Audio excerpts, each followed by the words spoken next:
Let's get it, let's go. From 7 to 9, it's Tingle and Co. What up, Lloyd? What up, Lloyd? You can call me him. I'm Shay Dixon in the whip with them RPMs. Gotta pull up to the chat and shit out to them. They're trying to ball like Big Folk, then get out the gym. Monday through Friday from 7 to 9. When you see that notification, we about to go live. Hit this track and do your dance like you Karen Lacey. Run it back and turn Matthew to the house, baby. It's Tingle and Co. From 7 to 9. Compete with the show. It's a new era. Let's get it, let's go. From 7 to 9. It's Tingle and Co.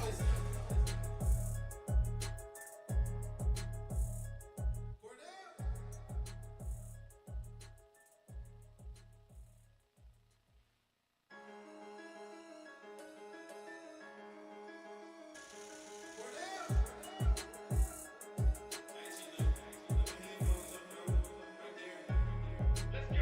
It's Tingle and Co. From 7 to 9. Compete with the show.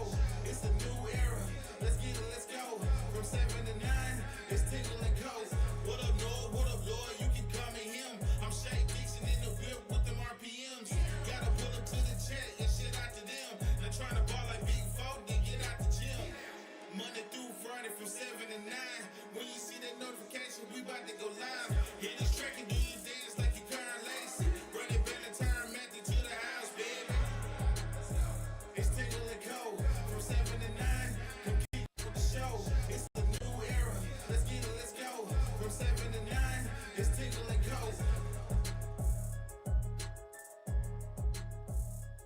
Word up.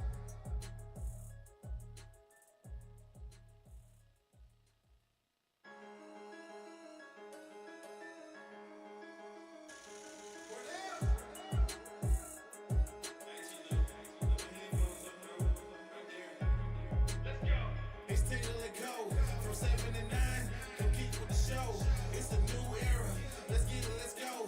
From 7 to 9. It's Tingle and Co. All right, good morning and welcome in. I wish you could have heard the last 5 minutes of what Lloyd was saying before we went on air. I guess he was playing quarterback. Is that what that was? 19. But like, I don't know, like a tiny little. It's like a tiny little Dick Prescott. Oh, Dak. Is that on purpose or on accident? Yeah, it was on purpose. Okay. Our tiny dick isn't here. Good morning and welcome. Yeah, he said Christian was throwing up this morning. Oh, I wonder why. He was vomiting. He said not contagious, just bad blueberries is what he said. Oh, that's not a thing. So no Christian this morning, but Kinfolk is back. It's been a while. They thought you retired. No, just was tired. Just was tired. That Fair retired enough. was tired. I don't know if you guys have spent a whole weekend with yourselves in Clemson. On a bus. Yeah, it takes at least a week to recover. Takes a toll. It takes a toll. Well, it's good to see you again this morning. Same Or to you could just Lloyd. keep doing shows. Yeah, just never stop. Just never stop. Never end. Appreciate everybody getting in here. All your names, faces, profile pictures over there in the chat. Good to see you all this Not morning. retired was tired. Not retarded was started. No, too far. Oh, Bad blueberries. The headlines this morning, Lloyd, if you want to run this first video, just to remind everybody of what week it is, so that they can. For the week. You should They have a can good understand. You should feel the way I feel how's that? about Florida. How's that? Like the original iteration of like a rivalry for me is Florida. I don't like them one bit. Yeah, I got a lot of hate in my heart. Yeah, I don't have good. Like, there's no good blood. No, not at all. And I also am always a little leery of them. I'm a little scared of them. You know. Well, it's this game. Like it's never just. But that's how it's you never normal. Like that's how like the younger. I'll put myself as old here. Well, It's not like weird game. It used to be like blood. yeah, and it used to also be we were probably going to lose. Something's gonna happen. You know, and that's the weird part of it. That's always existed. But there's like a legitimate like part of me that fucking hates Florida. Oh yeah, absolutely. Before Bama, Yes. it was Florida. They're my first. Like Yeah, well, because to me, fuck Alabama you. became a thing because of a thing. Like Yeah. it wasn't because of what was going on the field that the Alabama rivalry or the argument became what it was. It was more so they took the girl that left us. Nick left us and then went and started and married them. And It's like they lived such a good life. Scottie Pippen's ex-wife and Michael Jordan's son. Yeah, Yeah, there you go. Perfect. I think a great analogy. Yeah. Didn't expect to hear that this morning. Today we're going to dive into the LSU Florida front seven discussion. Obviously, more into Florida's front seven because we already know we all watch LSU so closely. We'll dive more into what Florida has in their front seven, their defensive line, and their linebacker groups. Not a bad little unit. Do what? Not a bad little unit. No, not at all. It's probably, compared to the defensive back unit we talked about yesterday, this is much more impressive. What I saw from the Florida front seven. I watched their game against USF once again. A little more focused on the front seven this time. It was much more impressed than I was with the DBs. On top of that, LSU players met with the media yesterday. A couple of the fellas talked to reporters, Whit Weeks, Garrett Nussmeier, and Xavier Thomas, I believe, all met with the media, and I think Christian cut that up. I have not checked, so we will find out. In other news, Sadir Mitchell, no longer on the LSU roster, no longer with the team. It's a shame because he's going to miss this. 2019? Yeah, this is huge.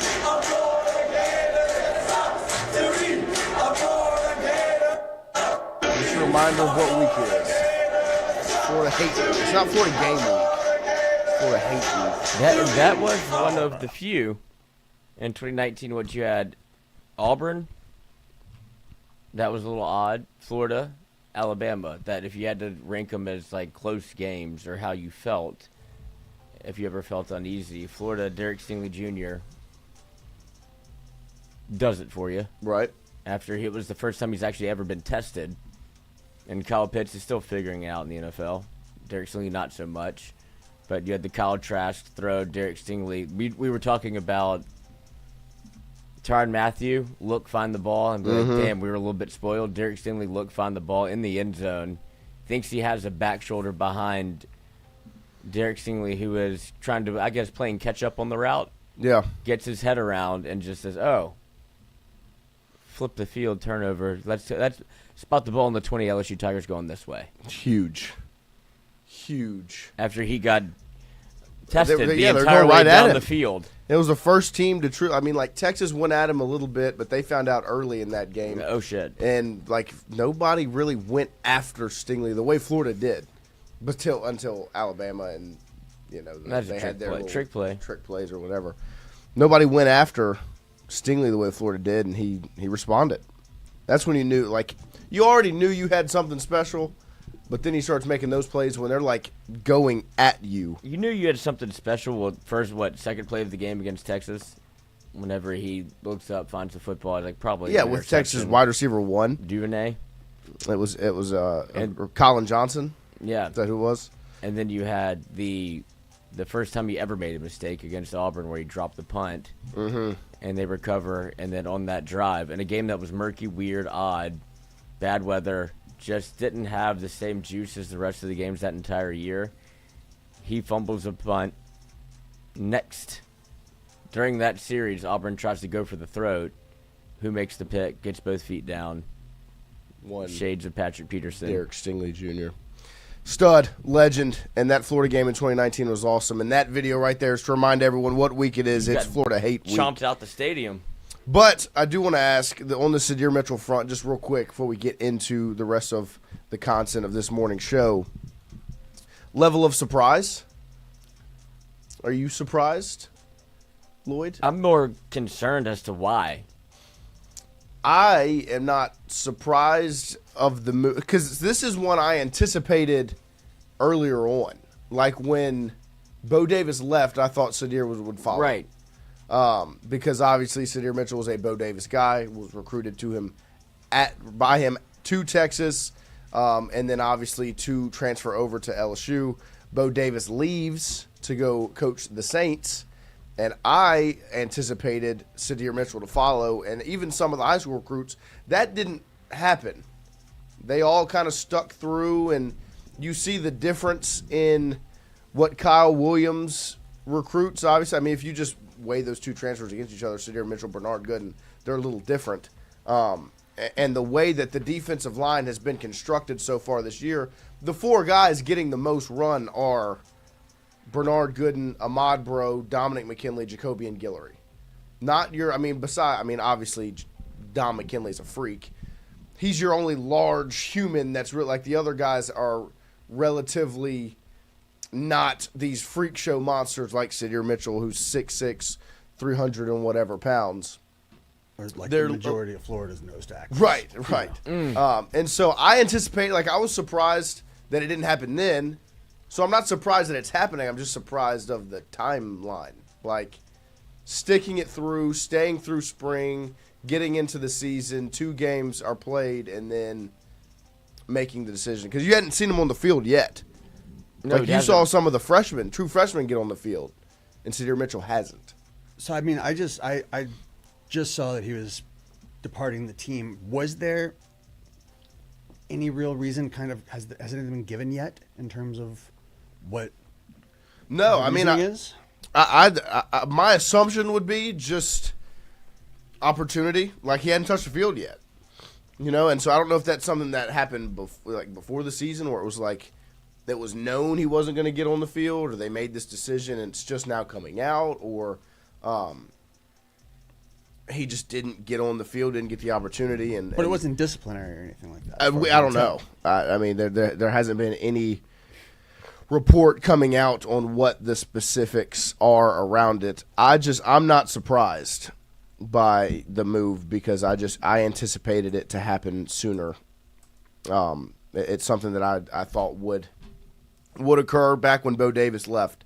So we'll probably hear more about it as the week goes on. I know BK is going to meet with the press again, and he'll probably be asked about it, and you'll get an answer. In other news, LSU baseball got its schedule yesterday, and a lot of people feeling a lot of ways about it. If you go look at the SEC section of the schedule, you travel to Vanderbilt, Tennessee, Ole Miss, Mississippi State, Georgia.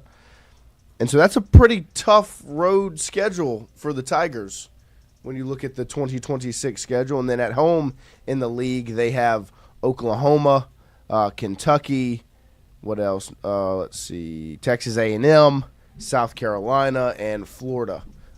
So no Texas, no Arkansas, no Auburn. But you do have road trips to both Vanderbilt and Tennessee, as well as Ole Miss and Mississippi State and Georgia, which are some of the top half teams from the league last season. How do these schedules work? I'm not sure. Did you not go to Texas last year? They shouldn't have to come to Baton Rouge? That was the first thing I thought when I looked at this. Was Second time they've ducked LSU. Why is there not a road trip to Baton Rouge for Quack, Longhorns? And I think Arkansas and LSU should play every year. Instead of it shouldn't be years off. Yeah, It's a fun game. They came to Alec Box. We should travel. LSU should travel to Arkansas and play them there. And I do wish there was a world in which college baseball did it like the NFL, where it's Coastal Carolina first weekend series. oh, that would be. Oh, just the fuck awesome. you matchup. Yeah. It's like Texas Ohio State game 1 this year, where it's a rematch from the college football Does playoff it matter? last year. No. Bills Ravens. Yes. Yeah. Let's do it. Yeah, LSU. I would Coastal love week to see 1. that coach Just one game. In Alec Not even Box in Alec Stadium. Box. Just one game. Everyone's allowed 2 pitchers. Well, Let's change the rules a little bit. Let's make it Well, weird. he only got to see 2 pitchers because he had to. That's right. He had to go. Yep. Later. That's the fun. He lost his temper. Unbelievable. He I lost get- his temper. Yeah, really bad. It really is that's the only way. Yeah, you can that's put what it. happened. His best buddy lost his temper. Really, I couldn't. And then all I saw was 2 feet and 1 ring. Yeah. Later, coach. But my biggest thing with the schedule, it's tough, but this is LSU baseball. But there's no rhyme or reason There's no to it. easy way for this. No, I don't really know how they construct these each year, because I would assume I would assume Texas and Auburn would need to be in The home and away. Alec Box this season. What if it's AI? But instead, you are now because it is tough. Having to go to Vanderbilt and Tennessee and playing at Georgia. playing at Georgia. That's a fun field. Georgia and Tennessee are built for them to win. Then you're traveling to Ole Miss, and Mississippi State, two raucous environments in college baseball. Like you went to Norman last year. Oklahoma's coming to town. And it's, I guess maybe we might be just like football brained right now. Maybe so. Dartmouth, welcome home. To me, Texas should be playing in Alex Box Stadium this year, and LSU and Arkansas should play every year. And no Alabama either. No Alabama. But they made sure Tennessee, LSU, and look, if that's something they want to become the yearly thing, absolutely, I'm for it. Do it. But LSU, Arkansas is too much fun to not have on the schedule every year. Yeah.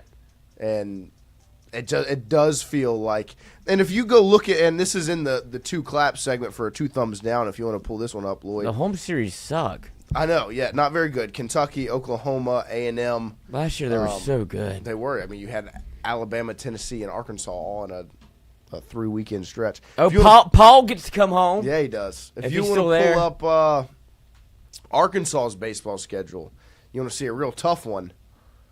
They got a decent draw. They did. They don't have Texas, Tennessee, or LSU on their schedule. Their SEC weekends consist of, they play Mississippi State at home. They go to South Carolina. They have Florida at home, to Auburn, to Tuscaloosa, Georgia at home, at Missouri, Ole Miss at home, Oklahoma at home, at Kentucky. No Tennessee, no Vanderbilt, no LSU, and no Texas. Dorky ass graphic design. I was thinking of the kind Did of. you guys try that? Y'all try it all? I don't Did you believe put any effort for it? But it feels like they got quite the draw. You don't have to play Vanderbilt, Texas, Tennessee, I or can't LSU. tell which ones are home. Yeah, they put there's just a little @ symbol in the top left corner of the logo. Why is it green? It's like a baseball. I mean, I baseball understand wall. that, but And this was getting 2 thumbs down this morning because this is just like blatant. Just. They want him to get. Dave Van Horn's got to get one. I guess it's got to be the mindset because. Clearly not for Jay. They can't let him get a third. Yeah, stop! Don't let him do this again. And Ruining watch the him. sport. Watch him. do it. Because that's my thing about LSU schedule. Is it tough? Yeah. Like they didn't get a decent draw, but I mean it's LSU. Like this is Jay Johnson and the standard of college baseball. Let's play baseball. They're setting it up like I guess they'll just have a home regional and home super regional. And have your home games then. Fair, I guess so. Fine. Fair enough. I ain't afraid of nobody. Yeah, let's play baseball. Hell no. I'm ready for baseball to be back. I like baseball. It's fun. Also, this Friday, the high school football game of the week, Live Oak versus Dunham, with a look at Elijah Haven ahead of two teams that are on his radar for college football, Florida and LSU, two teams really pushing to get the top quarterback in the state in the class of 27 to their campus. We will have Elijah Haven highlighted this Friday night, Dunham versus Live Oak ahead of LSU, Florida. Can we start the hyperbole now? Start It's it. fun to do it every couple of years when there's a guy. Most important recruit of the decade.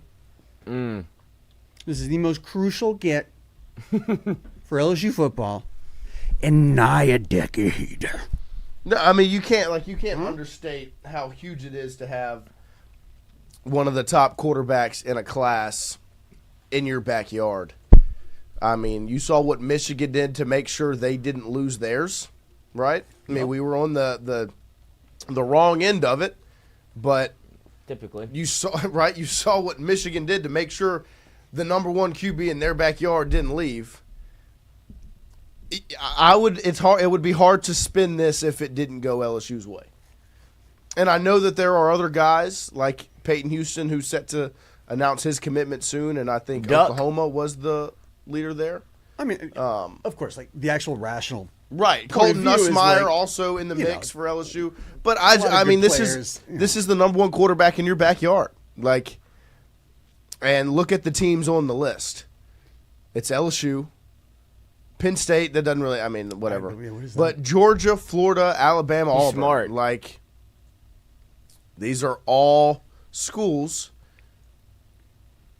that are in your conference and in the South and are trying to make a push for one of the top quarterbacks in the country who just so happens to be in LSU's backyard. I just like, let's start the drama now. No, yeah, no, I'm with it. Yeah, Fucking do drama's it. there. Yeah, I'm with like it's I'm just saying, let's start banging that drum, right? because I know it's if, here, but if he does commit somewhere else, the show the next day, it would be very hard to spin it for a positive. yeah, Because when's the last time you got a high school quarterback? Colin Hurley? You've gone, 2025 you didn't get a QB? The 2025 class with Underwood, yep. And then 2026 class, you don't have a QB have committed anybody. right now. You got Colton Nussmeier. That's 27. 2017. So you could, I mean, you'll come away with one, but like, this is one that's, I mean, this is in your backyard. That also is an interesting dynamic of how much you promise to the Nussmeiers because of what Garrett's done. Right. His, I guess, what would you call it? Allegiance to LSU. That's some extra fun drama. That's some more drama. And, like, I like it. Yeah. No, I mean, Andrew Messina says, was LSU on the wrong side of the Underwood deal? Yes. In the end, LSU was able to make something out of it. LSU was on the wrong side of that deal. Do we not remember how we felt that godforsaken night when the announcement was made? yeah, Nussmeier. Underwood might be on the wrong side of that deal. Right. Where he could have been, But had you a saw year. what Michigan was willing to do to Yeah, make sure the number one quarterback in their backyard didn't go to LSU. And that's what I mean, I don't know if LSU will play that game with Elijah Haven. If he wants to go somewhere else, I think they'll probably. I think maybe it's just me, where it feels like you've been spurned, and it's like I don't want to get into the big money conversation again with one player. I think it's, if it was a guy from a different state, you'd be totally correct. I just think him being here, I don't know. There's just Well, who was the defensive lineman that went to USC? Jakeem Stewart. Oh, Jakeem. Yeah, sorry. Yeah, no, I mean that. Like that's the number one defensive lineman in But a it ain't. defensive line But it school. ain't. Right. be. I also think LSU is in a different place now than they were in that class, where they're willing to pay. But I don't know. I do see your side of it, where I don't know if they would get into that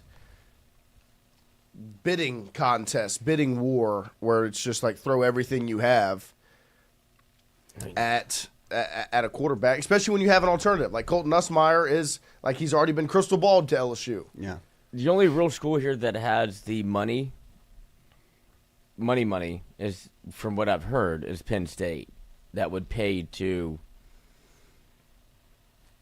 an inordinate amount of money to have a quarterback. Yeah. Because James Franklin is knocking on that door of, what are we doing here? Well, yeah, the missing piece. Yeah. Well, no, they have Drew Villar. I don't know if you've heard. Yeah, no, I Right, but what if this guy's don't good? get me started. But I mean, but I just want If this guy's good. But I just want to formally state I'm of two minds of this, right? Yeah. Publicly, I'm going to pretend like this is the biggest fucking deal in my life in terms of recruiting, but my actual rational human brain understands that there are absolutely options here. You know, if this doesn't quite break our way, it's going to be totally fine. It's just a child making a decision. But You know, he's I'm going to hush that part of my brain publicly. We got to get this guy. It's the biggest dude. I mean, the biggest dude. It's the number one quarterback in your backyard. What if Ron Perlew was a good boy? But that's the funniest thing is, like, your perspective is so interesting because after the Bryce Underwood deal and after, like, all of the recruiting that's happened since NIL, it feels like I just don't care. That's what I'm saying. I'm actually of two minds here. Right. That's what I'm saying. But, like, if this was 2007 and Oh you my had a gosh. five-star This would- quarterback it would at be a true Dunham. fervor. It wouldn't be a manufactured fervor Right. that I'm, playing up as half a bit. But Yeah, there's a world in which whenever we looked at recruiting, yeah, it's like you can't. I get what you're saying, Elijah Heaven. I remember the moment Joe McKnight Yeah, went to USC, how? I shut down for half a day, Yeah, that's what it used to be. like an unhealthy. Yeah, I mean, it's Response. recruiting has flipped on its head, Yeah. where it's like people Have to get don't- Russell Shepard. You don't get invested. You don't get invested when they do commit. Have to. Right. You don't even get invested when they do commit because, like, Tristan Tristan Keys. Keys, Right. like everyone, he committed, and everyone's like, I'm not gonna believe it until he's The in second he went on down the that roster. Tennessee runway, it was like, oh, And then then he flips to Tennessee. Like all those things. Like, and that's why. I think maybe I'm just trying to recapture some of my youth. No, I'm with I You do. know? I wish it was that. I do think it's extremely important. Elijah Haven's an extremely It important. is recruit. important.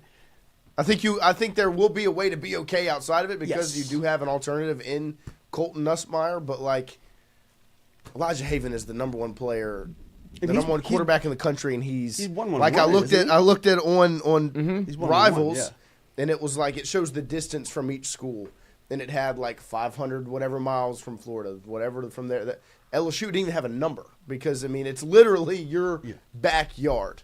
So this Friday, you'll get a look at Elijah Haven on the Tingle & Co. channel. Make sure you follow us on social media at Tingle__co. Treat him like a Because stripper. you get live updates. We give you live updates. You to those get games. live updates and video from the game. If you did I not thought that see, was cool as hell. I didn't know we were doing that. Yep. They started showing up my feed. You liked it? That was rad. There you go. Shout out to Sam and Christian. And Stewie's going to hop in this week as well to get out there and check out Elijah Haven. That was one of the things Stewie had on his list when he got back. He was like, I want to go watch Elijah Haven play quarterback in person. I was like, well, this week you can do that. Also, So, just a sick name. it is a great a name. sick name It for is a a great name. It is a great name. So, but ahead of Seven Haven. like Kimberly says, I'm pretty sure he will be on campus this weekend as LSU and Florida are the two top teams on his list. Florida is sitting in front, I believe. He will. We'll have him. We'll take care of covering Live Dunham, time. Live Oak, Friday night, live updates, all of that. Lloyd, Yes. I have a question for you, sir, and Jonathan, you as well. I love Christians. This AP poll deal that has taken over social media. Oh, a girl? Oh, you sexist. What? The video where Haley Sawyer responds to everyone criticizing her AP ballot, and I don't remember what her ballot was. She had Let's moved see. Florida She moved up. Florida up. She moved Bama down. And then here's her talking about how much she doesn't care about it. Which this is As actually far where as I what my was votes like, are and what my process is, I wake up early in the morning after covering a game late in the night before.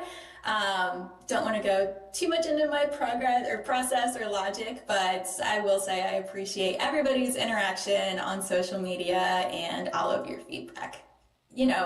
There's tons of people that vote on the AP poll, and it's not a perfect system, but at the end of the day, no matter who you pick, it does even out because there's so many people who vote. And like I said, it's really fun for discussion. It doesn't, probably matter in the end, but I'm glad that people are having a really good time with it. To a tizzy yesterday, and I do want to give two claps to one of our friends of this show, Cokie Riley, who got called out about his AP ballot yesterday by Danny Cannell. Avid, non-biased reporter of college football and college sports in general. One of those guys that just it's only for the love of the One game. of the few people that could break Rosillo.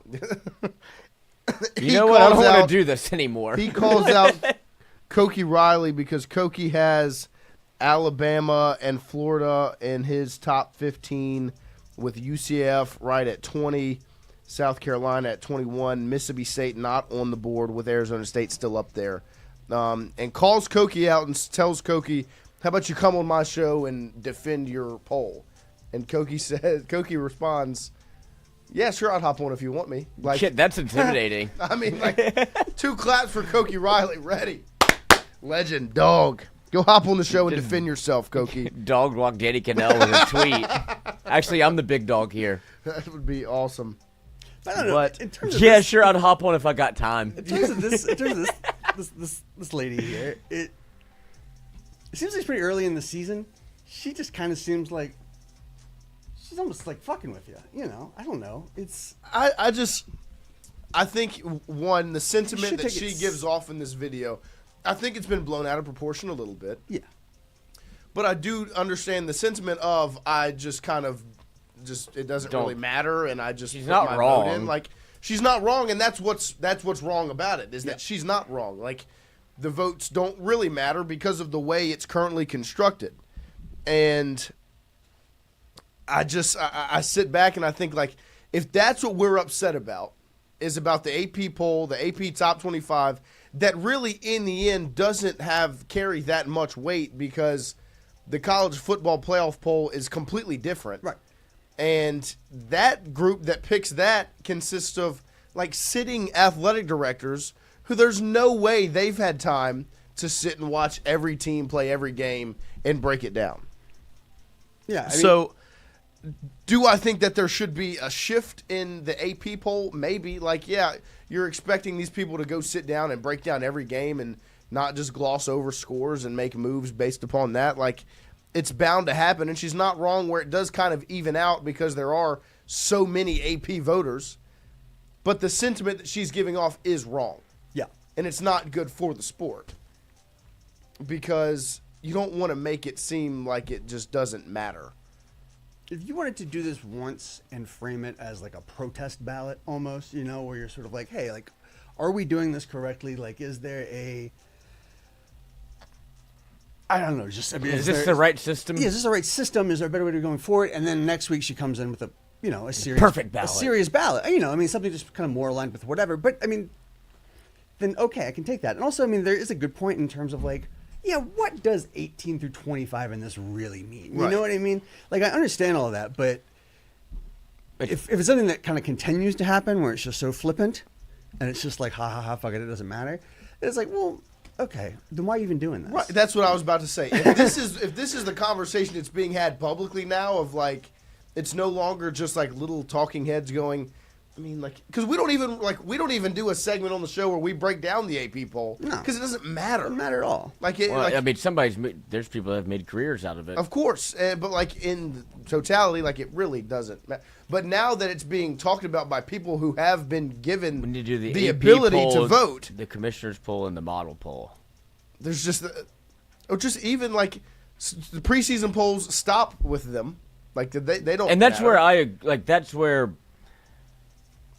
For me, the conversation, like, I see where but it's like a bridge too far almost. Like, the preseason poll doesn't need to happen because it can shift and change narratives where Arizona State was picked last in their conference and then they make a college football playoff and they had to scratch and claw to be able to do it because nobody took them seriously because they were not a consideration. Preseason poll creates biases that are very difficult to overcome and aren't largely based on absolutely nothing. Nothing. They're just like, y'all were not good and last year. It's also groupthink, largely. Right. Well, it's what she's doing in a way of like, let's not really look at this too hard. Well, this was going to be my question. I was going to ask: how many people that vote on the AP poll do you think sit down with a blank piece of paper and write the teams out, or do they sit down with a list of last week's AP poll and shift that around? Yeah, the end results. 100. Like they just sit down, they look at last week's poll, week 2 poll, and the results of those games, and shift around from there.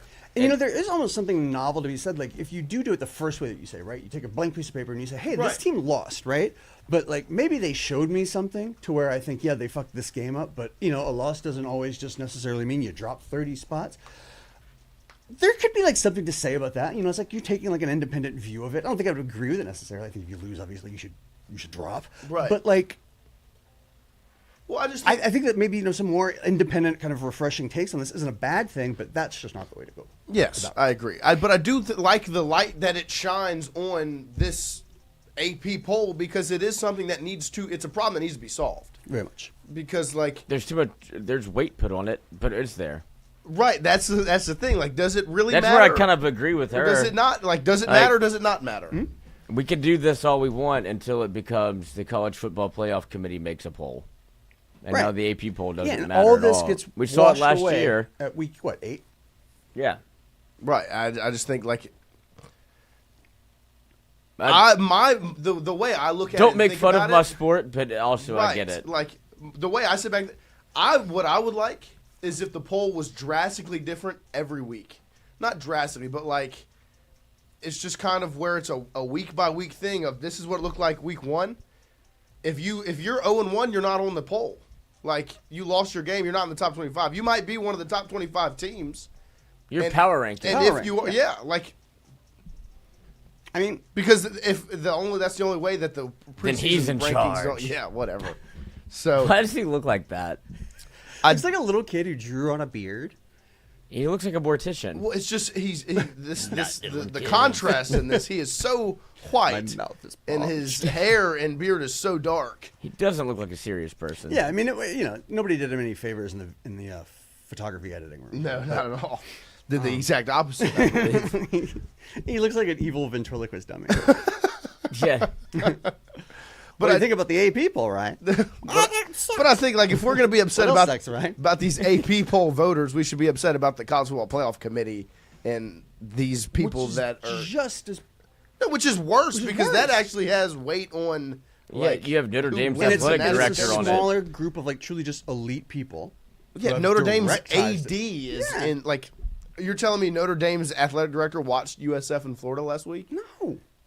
No, he's trying to figure out Lloyd Carr's grandson as his quarterback. Is that How? what it is? Yeah. I didn't put that together. So look, I think the polls really don't matter, Gotta get the ball to Jeremiah. and I think that shined light on it, and people didn't like that. And we'll see if changes happen, but I just don't think they will. Also, let's just say it. We'll say it. People are more upset because it was a lady. Cigar. Well, and I think, and Well, that's they what did it. sucks about it is because like there are women who cover the sport who do an excellent job. Of course. But then one like this a video like this comes out, and it just And and it spirals for the wrong reasons. As right. opposed to like So maybe looking at what she actually had to say. But it's tough that you have the AP poll and it's getting this light shined on it, but it will be okay ultimately. Where do you put USF? Like to me, If like they how's beat Miami? her top 10 team? They to me they should already. Nobody's had a more No, impressive 2 weeks. Yeah, I was about to say who has a more impressive 2 weeks than But or is it impressive them. And if because they're- you beat a overranked Boise State? right and an overranked Florida potentially. Like that's what makes the week 2 part of it. Like right. we don't know who any of these teams none are. Of you guys, we yeah, thought none of us have any clue. we thought LSU's win over Clemson was going to be this monumental, took down the #1 team in the country, and then they sleptwalked through the Troy game. And so it's like we don't really know who these teams are.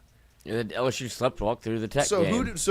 who is really the best team in the country? And teams are Florida. I mean, Alabama falls to Florida State, and then they score Then 70. they score 73 Three points points. against whoever they play. ULM. You know, so like, it's just you don't really know who any of these teams are. That's so, where it's easy to like if you can get mad at what she's doing with the poll, but it's also like this is dumb. Yeah, I mean, It is hey, stupid. it's not the kind of thing you should ever be getting mad about. Like maybe back in the day when it had a mathematic impact. Right. Sure, but now it's just like okay, The well, you only need to calm poll down that's and you're important looking- now you're is the looking at it. preseason one. And as much as people say Yeah? it's not, that is the most important It poll that absolutely is. exists because everyone after it is based off of that that. one. And that's the one that probably doesn't get the same amount of looks as it should. Like I've been Right. against the preseason poll for the That's- last ever. You're basing it off of last season and like returning production, which Or it's his name, know- like Boise State, Right. top 10 team. Like why? Because they went to the college football playoff. Like they're not returning any of yeah. the same players. None of those guys are Guess back. who's not back? He's playing for the Las Vegas Raiders. Well, and then like the list of the AP, like the week 1 Like bull- preseason AP polls come out, and then somebody has like Texas at 7th or something, and then people like get up in arms about it. They're Right. like, look at this idiot who has Florida down here. You're just like, what the fuck and do they're you 0-1. yeah, say?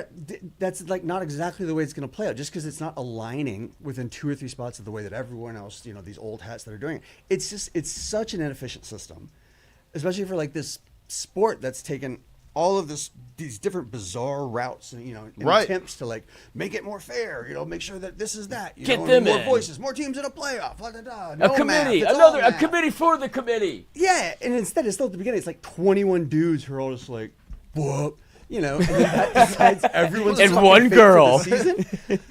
And I it's mean, just dudes. You know what I mean? but it's just like right now, and like Charles County Matter was in the chat and said week 2 to 3, and the conversation is about polls. Like, look, I get that you're dissing us, but like, he's not wrong in the fact of like, it doesn't matter. Like, it's week 2 just complete. It's week 3. Like, it doesn't matter what the polls consist of, and then the poll after this week also doesn't matter. Like, until you get to that college football playoff poll. There shouldn't be anything released until week 8. That's my hot take. And I don't even think that's hot. Like I think people like. But it's just been this way for so long. Right. You know, if writers for conferences want to be like, well, we think this is it, and it's not a published thing, okay, neat. But I don't think there should be any national rankings until at least 5 or 6 games have been played, and then it's like, well, we have a concept now of at least what we're dealing with. And The one of the NFL things does it that way. I want to make sure we do is when that first CFP poll comes out, put that one right up next to the preseason AP poll. Yep. And see how similar they look, because I would be hard pressed to think they don't look eerily similar. And that can be a good thing or a bad thing. Well, like, people don't want to be wrong. it can say, I know, so that it can be a bad thing of like you're letting that poll weigh too much into this decision, or it's a good thing of saying, well, you were actually that right when you made that poll because that's where they are. So it is an interesting kind of dynamic, the AP poll is, but the light is being shined on it of like it really how much does it actually matter, and how serious is it actually taken, and how can you be a voter? We have to ask Cookie.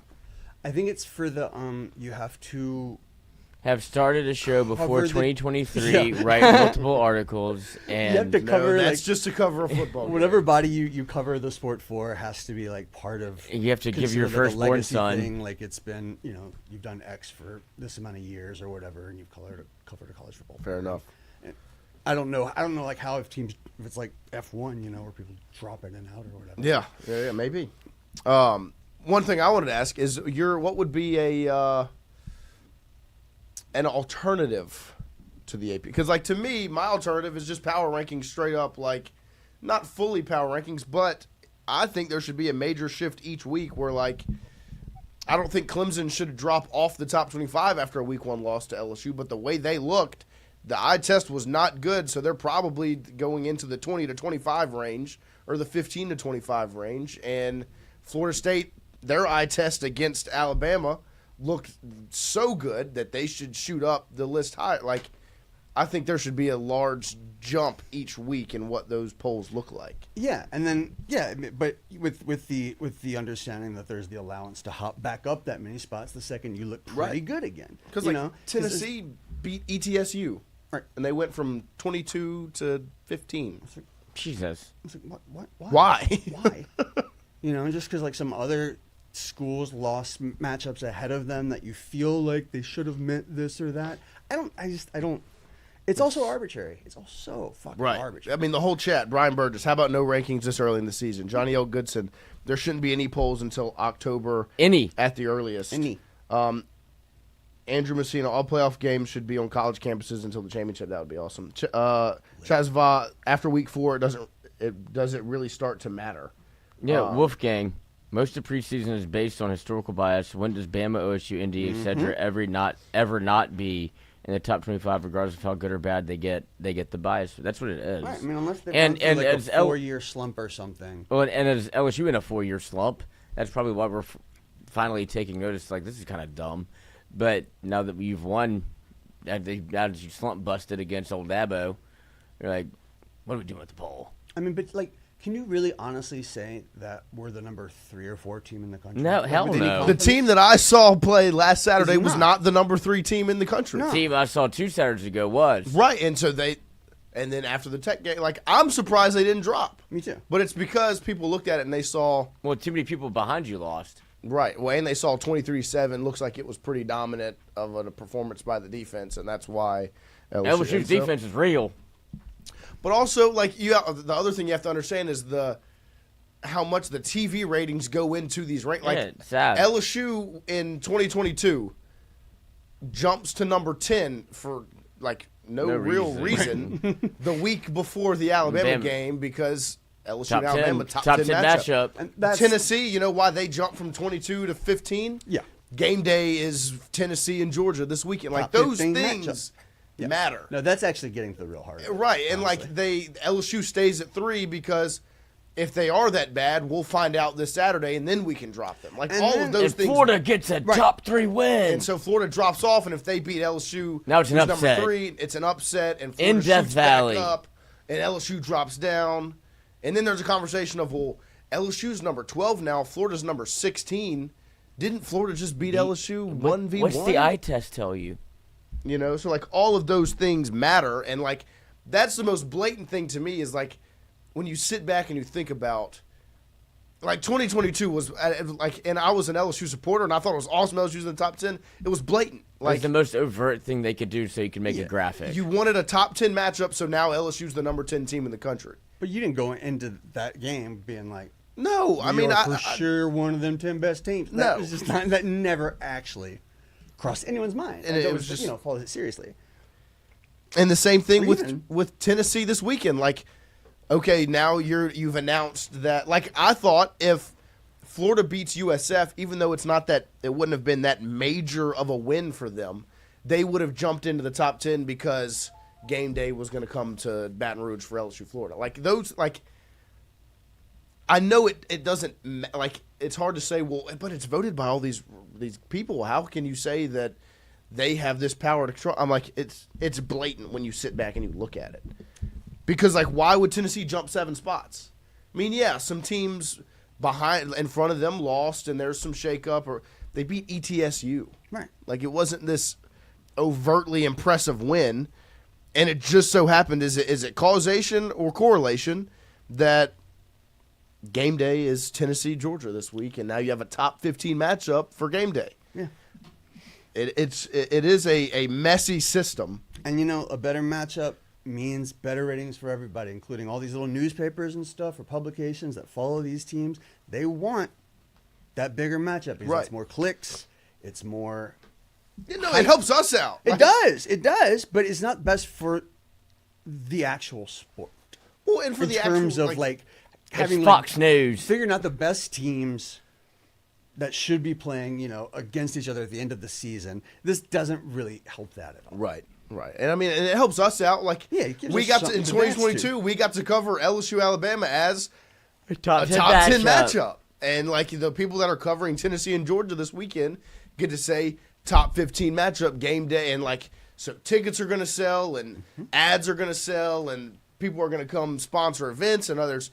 The money around it's going to blossom. And people love the number on the graphic whenever They the score love it. bug is down They do. there. It's like, oh, Arizona State's a top 10 team in the country. Especially if you're a casual fan. Yeah, that's what it's. Yeah, that's and you're part just of it. seeing, you're at just a Saturday party with some buds, and then boom, number 7, Arizona State is up against whatever, and you're like, okay, I'll pay a little more, I'll pay a little more attention. Like, LSU's number 3 in the country. I'll go to the tailgate. right, there's some real shit. so, Lloyd, I ask you, Ah, the BCS ranking system, let's see what the BCS says right where now. it was computer meshed with human and this It was a robot cyborg. It was AI before AI. cyborg realm. Bad machine. You know what does it say?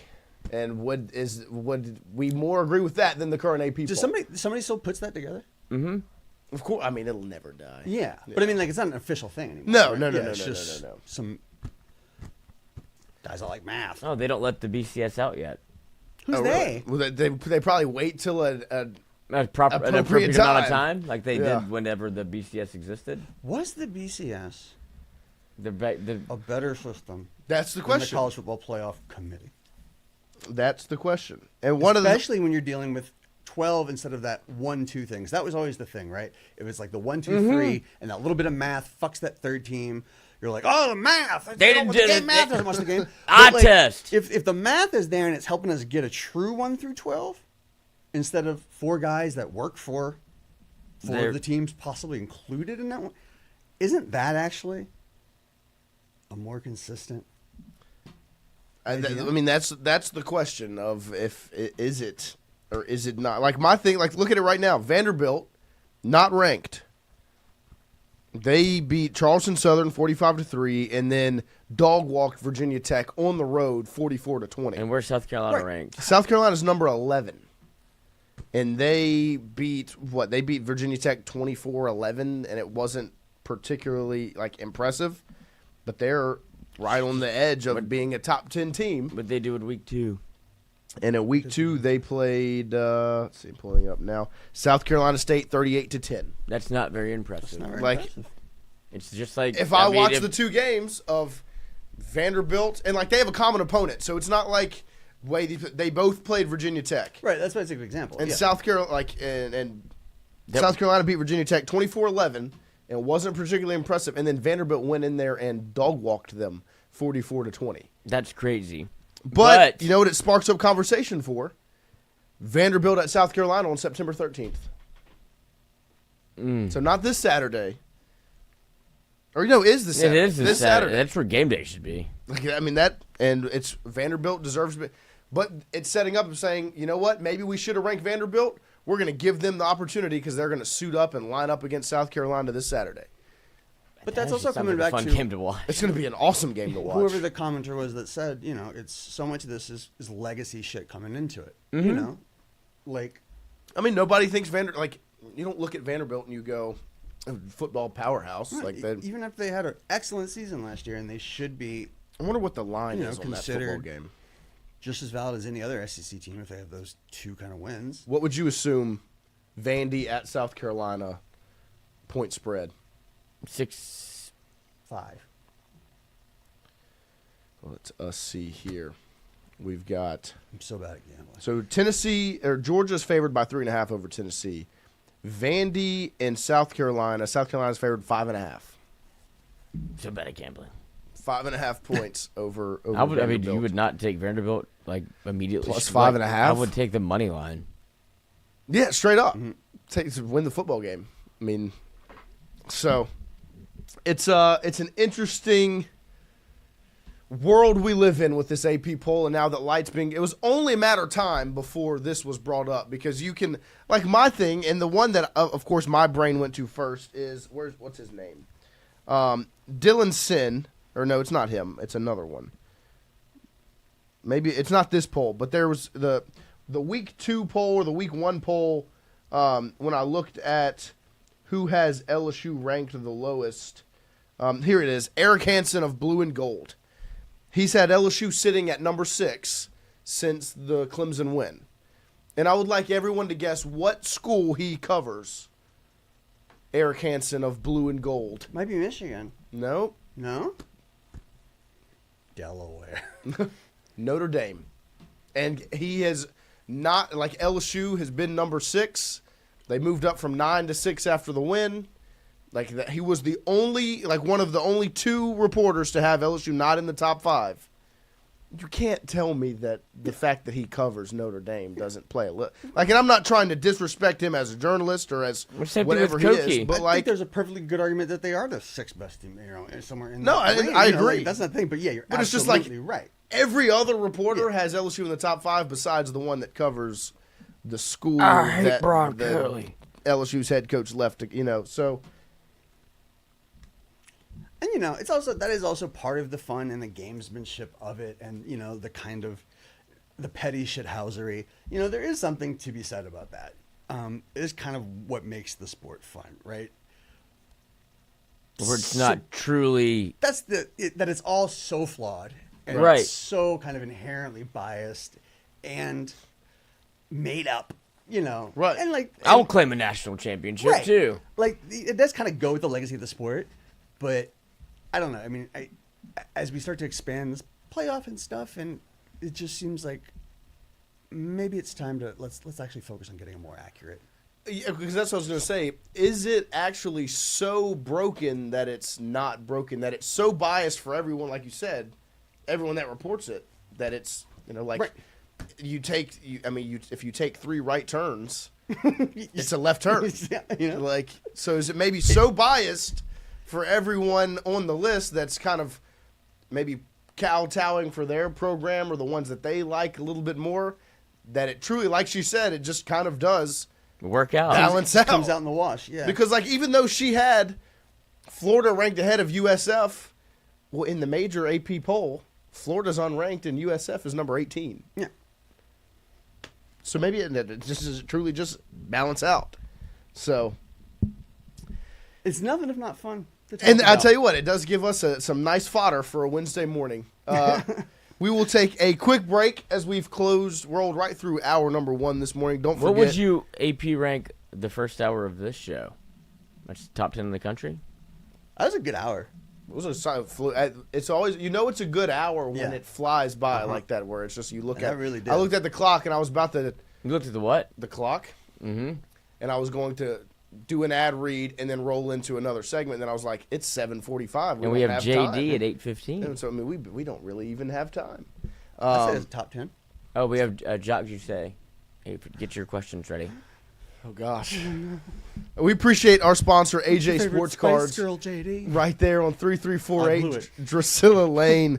They do great work over there, and it's such a great store, great shop. And we've got some exciting content coming with them very, very soon.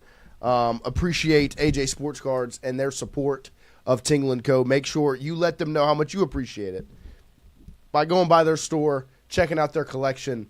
I'm letting them know you heard about it here on Tingle & Co. 3348 Drusilla Lane is the address, and they are AJ Sports Cards on Facebook, AJ Sports Cards 225BR on Instagram. Make sure you give them a follow. Let them know you heard about it here on Tingle & Co. We will take a quick break and set up hour number 2 right after this.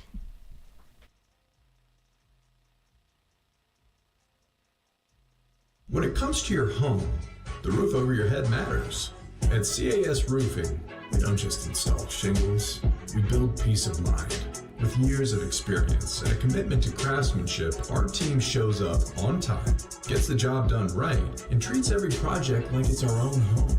Whether it's a repair, a replacement, or storm damage that caught you off guard, CAS Roofing is ready. We're local, we're dependable, and we stand behind every nail, every shingle, and every promise we make. Because at the end of the day, it's not just about roofing, it's about protecting what matters most. CAS Roofing, built on trust, backed by quality.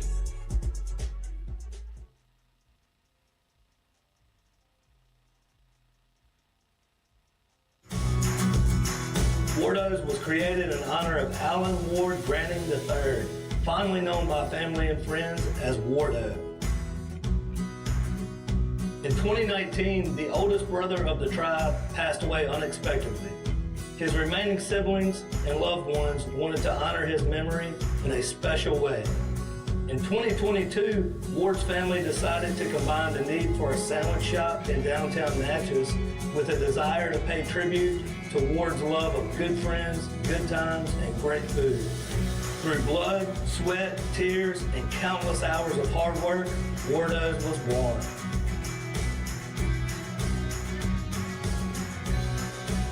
So go visit Wardo's today at 309 North Broadway Street in Natchez, where the po' boys are so good, you'll swear you're in Cajun country.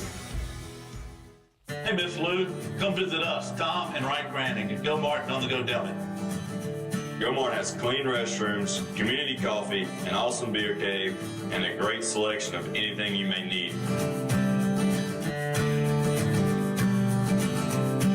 Located at the corner of Highland Boulevard and Highway 61 South in Natchez. Also stop by Wardo's Po' Boys at 309 North Broadway on the beautiful Natchez Bluff. Where everyone is family.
All right, welcome back here. Hour number 2 getting kicked off here on this Wednesday morning. Appreciate everyone getting in on the conversation there in the AP Top 25 discussion. Appreciate everyone giving their 2 cents and their thoughts. And you are all very intelligent people in the chat, and so I appreciate it. Nobody said keep it the same. No, nobody said leave it how it is. Not a one person. So that should let the AP poll know where they stand. Like Lloyd said, we will have JD join us in a little over 10 minutes. Is he a voter? I don't think. Should be. If anyone's earned it, it's Jacques Doucet from WFB9. He will join us, the sports director from over there, at 8:15 this morning, so a little over 10 minutes from now, as Kinfolk starts to get his questions straightened out in his head to get prepared and mentally lock in for another battle this morning. I do want to touch on a little bit of what Dikembe Mutombo thoughts. And why is it Dikembe Mutombo? No. I do want to get into some of these clips from the LSU players meeting with the media yesterday, because it is nice to listen to the guys that are on the field and their takeaways from the game, whether it's practiced or not. The answers. Well, Whit is just salt of the earth fella. He's the best. How's he smile so? I mean, I guess I smile a lot, but but it's got to be sore, masking you know? something. he used to say his He's a isn't. psychopath. Yeah, Lloyd's is Socio. masking pain or You're a sociopath. It's crazy, man. Yeah. Whit Weeks Yes. and Garrett Nussmeier both talked to media yesterday about the game against Louisiana Tech and kind of where their respective sides of the ball stand, because it is a very opposing excited. views, you know? And so I want to start with Whit Weeks talking about the buy-in on the defense, and as well, he also doubles down and says how the defense can only get better. So this is Whit Weeks. He's such a Who is the captain of the Hell permanent yeah. captain of the defense, the middle linebacker, obviously one of the most consistent players on the team, and that defensive unit, just the units he's been a part of. The 2023, his freshman year, where it was just absolutely abysmal, to now in 2025, they're just free and dominant and fun and comfortable. And like he says, they can only get better. So this is him talking about the buy-in that LSU has on the defensive side of the ball. I think it's all the buy-in from the guys. We got a lot more than 11 dudes who are playing really good defense right now. So I really think it's just the buy-in. We're all buying into Coach Baker's culture, flying around, having fun, making havoc plays. And then he doubles down on that, obviously talking about the buy-in and the havoc plays they create by talking about how they can only get better, which should be very reassuring for LSU fans, because so far through 2 games, feel how you want to feel about LSU, the defense has been dominant. And this is Whit Weeks talking about how they can only get better from here. So far, I think it's been good, but I think we have a far ways to go as a unit. We turn the film on Sunday, and there's so many plays that we wish we could get back. Here and there, it's like, oh man, if we would have just trusted our eyes, trusted our keys, we can be so much better as a unit than we are right now. I mean, is that not exciting for LSU fans to hear the captain of your defense sit down and say, we turned the film on, and there's just so many plays that we didn't make? And you've heard it from Blake Baker, too. It's not just this optimistic approach. Mm-hmm. And it's like, and they've been good. Right, and that's the thing I was about to say. It's not last they've year given up or good. 2 years ago. It's like, look, we got a couple things. Like this. What did we hear? 17 points scored total on them this season, 2 touchdowns. But what did you hear for the past 2 years? Like, this is all fixable, all correctable. Right. And not just that, but like you were listening to them sit and talk about how plays. No, it's not. Clearly, it's not. Well, my favorite part is stop giving up touchdowns. The narrator says it was not. Yeah. My favorite part is that last year, they're sitting up there saying there were plays that we should have made, and the fan base is going, yeah, these 12. But now they're saying that, and it's like, well, what plays are they talking about? I didn't see any bad misses, because they've given up 2 touchdowns. They've been dominant. And it's just such a breath of fresh air, like I said yesterday, where it's like Lloyd just said, they would sit up there in 23 saying, it's fixable. There's just so many plays that we missed that we got to sit back down, we got to lock it. It's easy things. And yeah, it was, but you didn't fix it, and it's now so you can't fix easy. And so now now good they've been It means it's not easy. It means you lose your job. Right. But how good they've been so far through 2 games for both the DC and the captain of the defense to sit down and say, man, there's a lot of plays we saw that we just didn't make and we need to make them. Have it. You know, like when you like- put on like a suit to go to a wedding, and you put it on, and You feel real sexy? good. You Right. look real good, and you go, "Oh my god, this just feels real good." That's how this defense feels to me. I Right. feel like I'm just, oh my god, I got my suit fits again. Like I lost the weight. I'm ready to go to this wedding, get my neck licked. Yeah. Well, because that's the thing. Like, I'm going to go right. take that broad. you have so much confidence in who's in charge. Like you have so much confidence in the tailor, The that pastor? made your suit, and like you're confident because, like, I wholly trust everything that's coming out of Blake Baker and Whitweek's mouth. Of like, no, we're gonna sit back down on the drawing board and map out how we can be better. Be like, Blake, I believe you. You will, because I've seen it so many times where like. He sits down and they improve, and you have development in guys like P.J. Woodland and Whit Weeks and Dominic McKinley where they look better than they did 365 days ago. And it seems like we made the right call on these transfer guys. Oh, yeah. Whoa. I mean, fucking Mansur alone Yeah. is good God, right? I mean, I mean, that you Every one go of these down the guys list, like that's the question mark. Can these 11 guys that you brought in on your defense mesh well and perform to the level of expectations that you have? I would like everyone to name one guy, the defensive transfer, outside of Sadir Mitchell, that has not lived up to the expectations were brought when he came in. A.J. Halsey, as advertised. Tamarcus Cooley, great. Mansour Delane, Couple fighters back there. love it. There you go.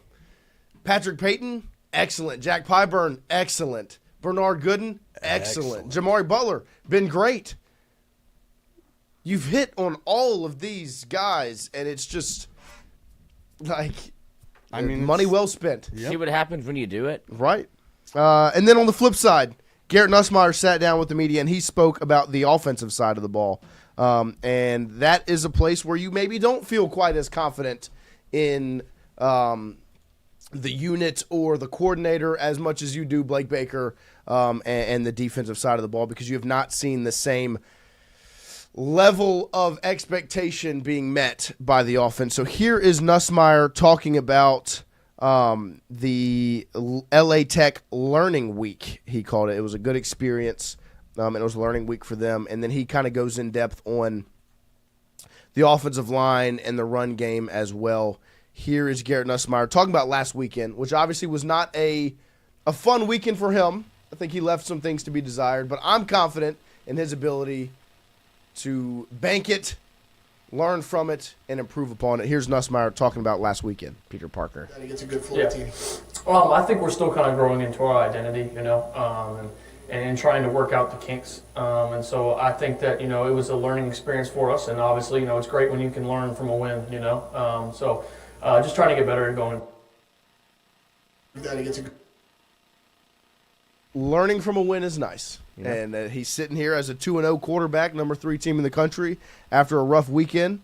And you're able to learn something while still being 2-0, which is something LSU almost forgot how to do, is learn something in 2-0 because you haven't been it in so long.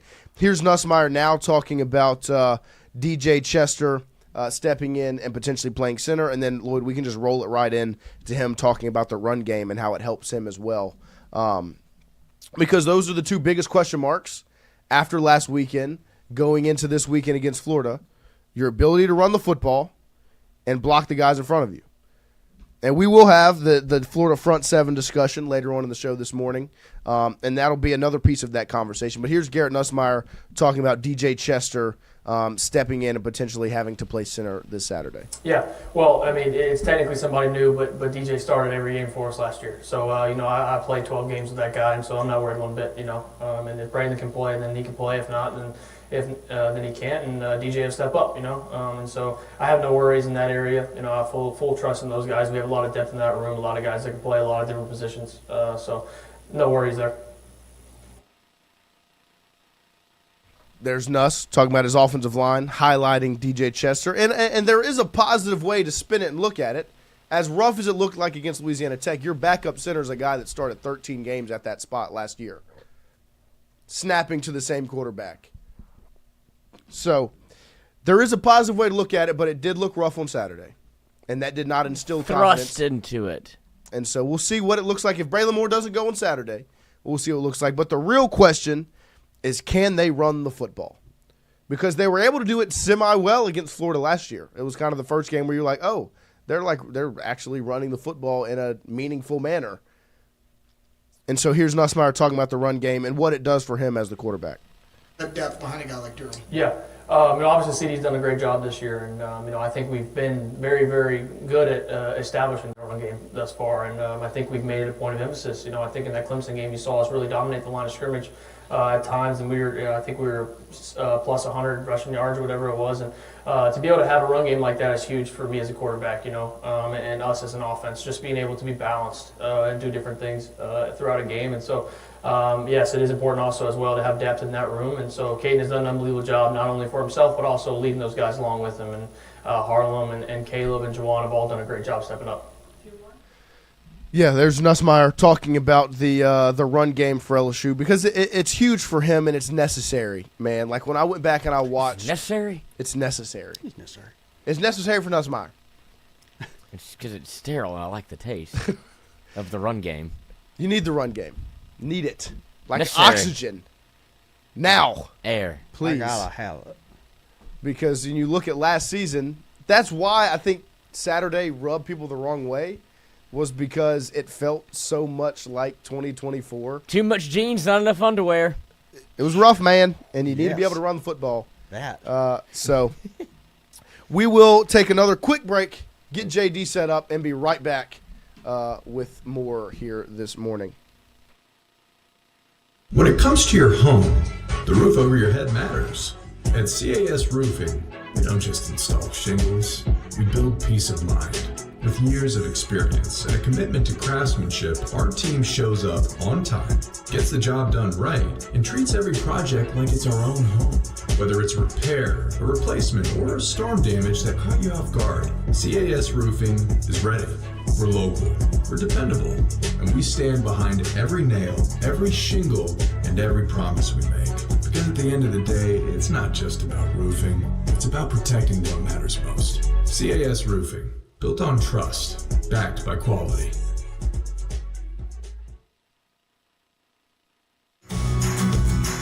Wardos was created in honor of Alan Ward Granning III, fondly known by family and friends as Wardo.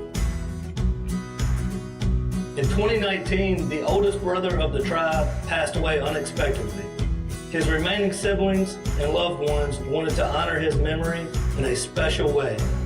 In 2022, Ward's family decided to combine the need for a sandwich shop in downtown Natchez with a desire to pay tribute to Ward's love of good friends, good times, and great food.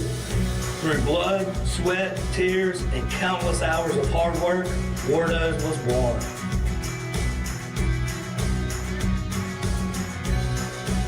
So go visit Wardo's today at 309 North Broadway Street in Natchez, where the po' boys are so good, you'll swear you're in Cajun country.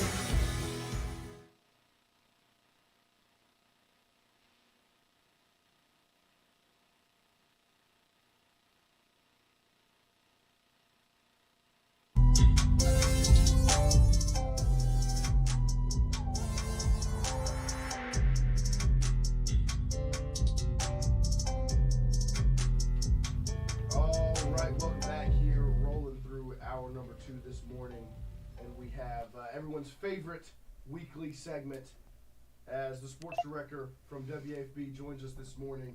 Jacques Doucet gets in here 8:15 this morning. JD, good morning. Good morning, guys. How y'all doing today? Oh, we're doing well. Happy to hear your voice, sir.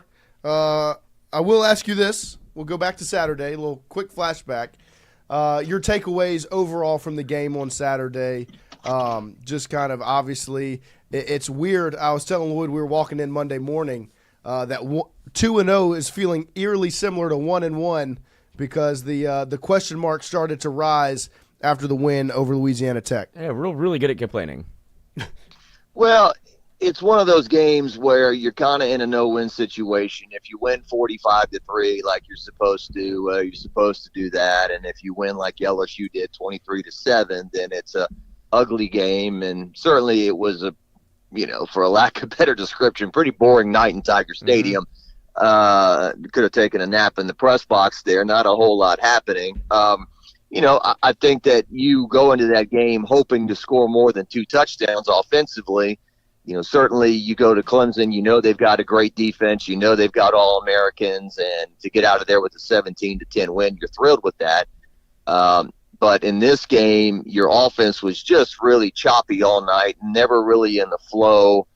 And the most disappointing sequence to me is late in the game, you still got your first stringers in there, you're first and goal at the 5, and you can't punch the ball in against Louisiana Tech. I mean, I know it's whatever, 3-3-5 defense, and it's hard to run against and this and that. But I think if you're LSU, you should be able to, punch the ball in late against Louisiana Tech, and instead you're kicking a chip shot 18-yard field goal with like a minute left or whatever it was. And so I remember a year ago at this time, kind of the same thing. The LSU played Nichols. I think their longest play from scrimmage was rushing play was 12 yards.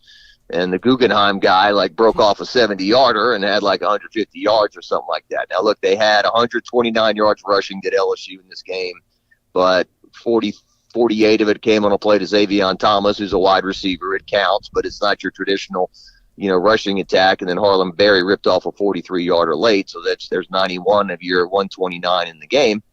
So, and then Garrett Nussmeier's only thrown 2 touchdowns through 2 games. Early on, Berry and Brown was behind the defense.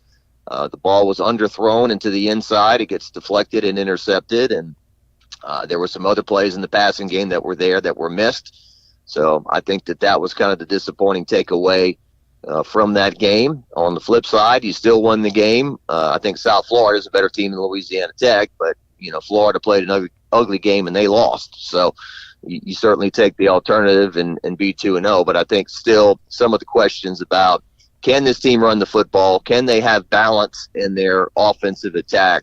Those questions are still there. But, certainly the defense was upset, talking to Wes weeks after the game about giving up the 1 touchdown. It was like, well, the positive from this game is that LSU's going to pitch a shutout. There goes the shutout. Deep pass. And so, but the defense has been obviously very, very good. And it's kind of funny because before the year we said this offense is going to score points, plenty of points. If the defense can just do half a decent job, they'll have a big year. Well, the defense has really exceeded expectations, and the offense kind of has not to this point. Yeah, and I wanted to ask you, did you get the same feeling of it was almost a flashback to 2024 once Braylon Moore went down, Chester came back in, and the run game kind of dissipated, and it felt like we were watching the 2024 LSU offense rather than the offense you saw game 1 of 2025 against Clemson? Well, I did a sit-down with Todd McClure the other day from Central there, and a guy who played center at LSU and then played 14 years in the NFL with the Falcons. And right after the Clemson game, we talked about Braylon Moore and how your center can have a calming presence and how it all starts with him. Brian Kelly had praised Braylon Moore when people were questioning this offensive line in the preseason leading up to the first game, that it all starts with your center, and it's all falling into place nicely because of Braylon Moore. It's a guy that, he's a senior coming over here. He's played a lot of football, lots of snaps, veteran guy. And so you can't understate his importance. And so, he goes down on the first play of the game and things shift. And yeah, I mean, just off the top of my head, it kind of felt a bit like last year in terms of the offensive line and just not being able to push people off the ball and kind of, in a game like that, you expect, even if you can't in the beginning, you expect to eventually exert your will against the Louisiana Tech, who, look, they played well. They've been to their share of bowl games and had nice seasons and sent their share of people to the NFL. And certainly LSU's 2 top coordinators, and Joe Sloan and Blake Baker both coached at Tech for a while. So I'm sure they're saying, hey, give us some credit. We played pretty well. And when a lot of guys are on your roster from Louisiana and going up against LSU, it's their Super Bowl and they want to do well. And they did. But, overall, I just the LSU's offense, the inability to get in the end zone was disappointing. Certainly, I think Chris Hilton only has that one catch on the 4th down at Clemson through 2 games. It was good to see Nick Anderson get involved, the guy from that the LSU guy from Oklahoma. It was short passing, but he did catch one of the touchdowns in the game. But offensively, it was still a bit disappointing. Yeah, and talking about the run game, you brought up the Xavier Thomas runs, and I wanted to ask you, we were talking with Rohan Davey and Kevin Falk over the weekend, and they brought those plays up pretty consistently of kind of saying that you don't have a run game if your best plays are coming from a gimmick. And I wanted to ask you, like, in your experience watching LSU football and the dominance they've had running the football, especially, before now, and now you are having to rely on kind of a gimmick play with one of your better athletes to consistently get yards in the run game. How concerning is that they're not able to just turn around and hand it to a running back and consistently get yards and have that balance? Yeah, it's concerning. I glanced at the stats yesterday. I think Caden Durham has 30 carries for 103 yards or something like that through 2 games. His average is not good. They haven't been able to, outside of his run on the first play of the game when he was stood up and put his hand in the dirt and turned it back the other way for 24 yards. They've had a hard time of, getting him going so far this year. And I think when you watch the game this weekend, that's going to be a big thing. I mean, certainly Brian Kelly brought it up that last year when LSU in mid-November went to Gainesville and couldn't beat Florida, they couldn't score in the red zone and kicked too many field goals and only scored 1 touchdown and lost the game 27-16. And certainly Florida got after Nussmeier. They sacked him 6 times and had 11 tackles for loss. So you need that. You need the running game to keep the defensive line off your quarterback and at least keep them honest a little bit. And Florida, lost a low-scoring game to South Florida, but defensively they played a pretty strong game overall. And if LSU can't run the ball and Nussmeier's dropping back and running around and freelancing kind of like he was this past week, that's not what you're looking for. You're looking for more timing and plays and rhythm and so forth. And yeah, I'm a little concerned about, Caleb Jackson has been no factor at all through 2 games. Kind of hoping that he would get going a little bit, but we'll see what happens there. But the only running backs really they've handed the ball to is Caden Durham and Harlem Berry, late in the game there the other day. And certainly we'll see if Harlem Berry has earned himself some more reps. But once again, when it comes to running back, your number one priority is not to run the football, it's to block and, not get your quarterback killed. And so how Harlem Berry, does with that aspect of the game will play a large role in how much he plays.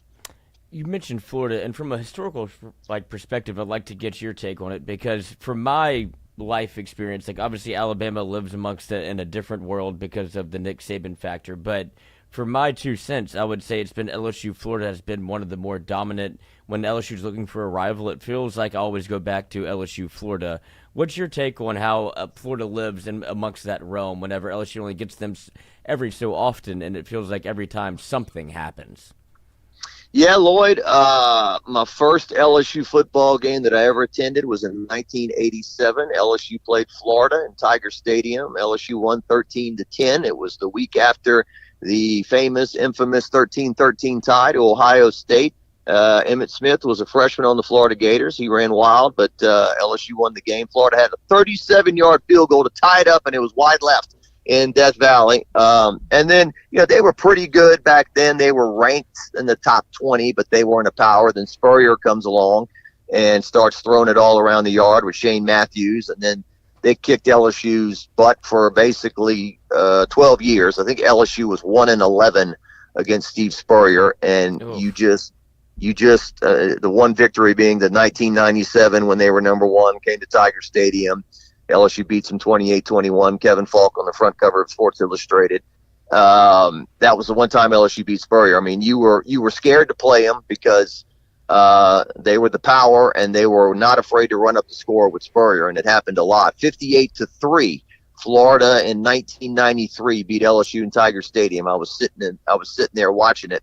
I think they had 60,000 people. The late Adrian Karsten doing a stand-up in the south end zone that was empty, saying, well, this used to be the most feared place in America to come play a game. Now no one's here, But yeah, it was, and then, Jacob Hester and Flynn and those guys, they'll tell you the team they hated the most was Florida.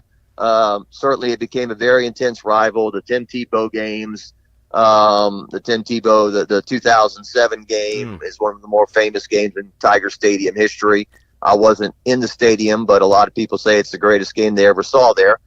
And then in recent years, I was at the station. I was anchoring. So I think Steve was there, and I was there back, cutting the highlights and getting ready to anchor the sports. Johnny is getting ready to learn. Yeah. John does a good job with everything we give him, but his least favorite thing to do is anchor. He'd rather be out in the action, reporting or shooting or doing something like that. The 2007 LSU Florida game, which is indubitably one of the greatest games at Tiger Stadium, and you're in the studio and you love LSU so much. Yeah.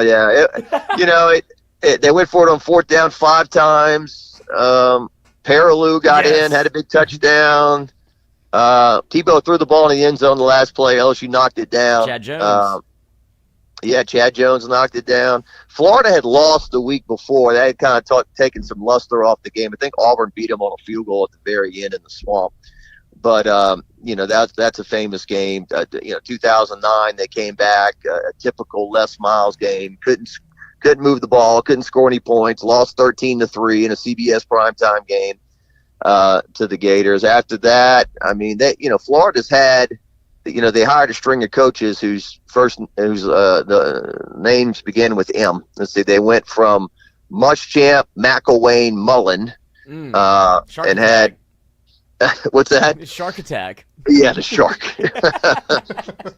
I was never a big fan of that guy. He was a bit prickly, Jim McElwain.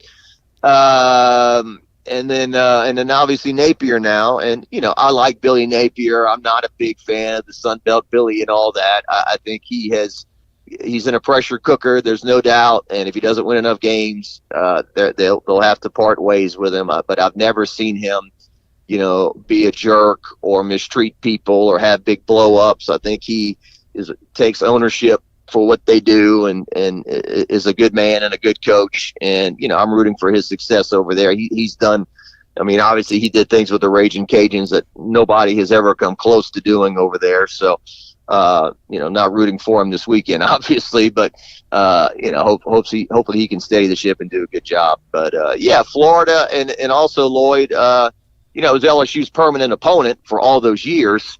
With the SEC, you played everybody from the West and you had one permanent crossover. And certainly the people were complaining about LSU had Florida and then Ole Miss had Vanderbilt. Alabama had Tennessee when Tennessee was down. And so I think Joe Oliva and Les Miles kind of campaigned for a while to get that off the schedule. And, eventually in our new format, it's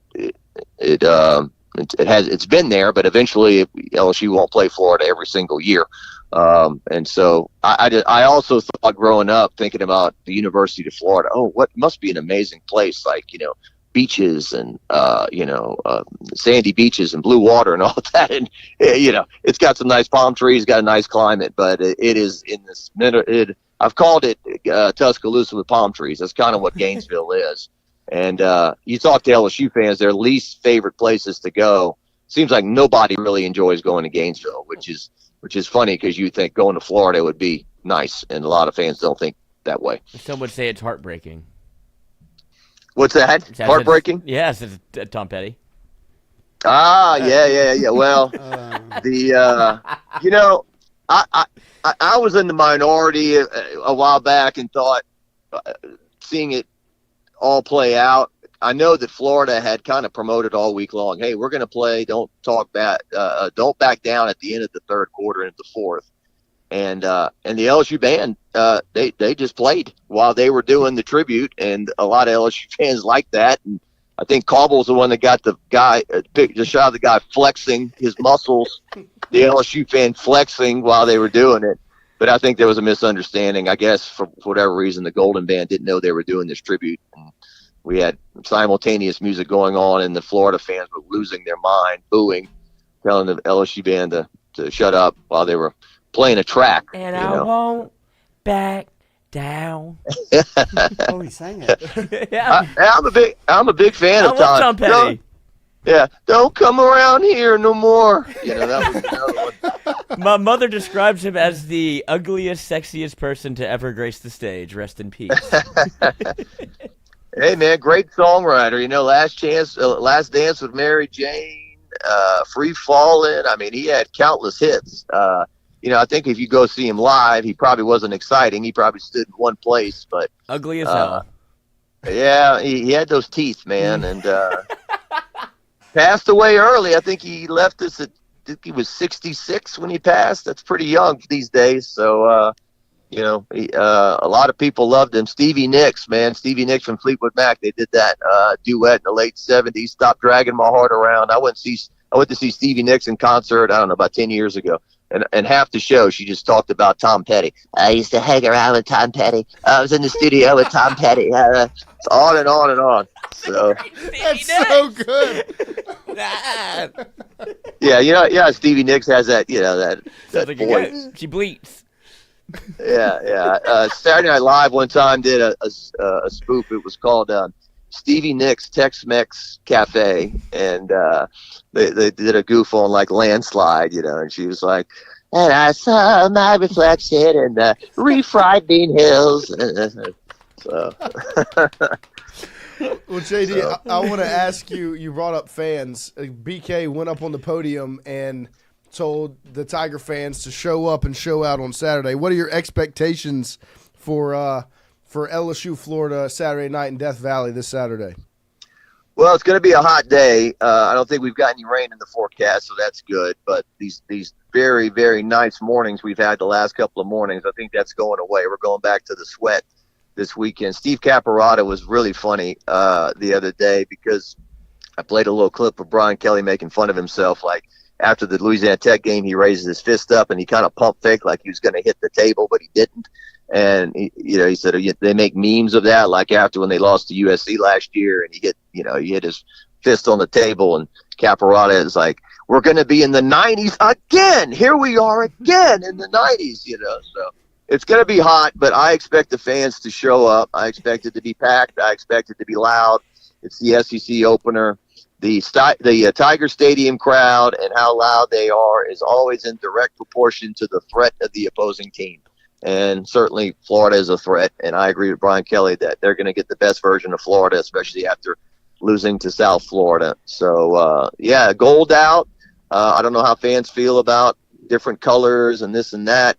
Not coincidentally, the guy they're using to promote this game is Jack Pyburn up on the billboards, the former Florida Gator. I'm sure he'll be playing very salty and motivated against his former team.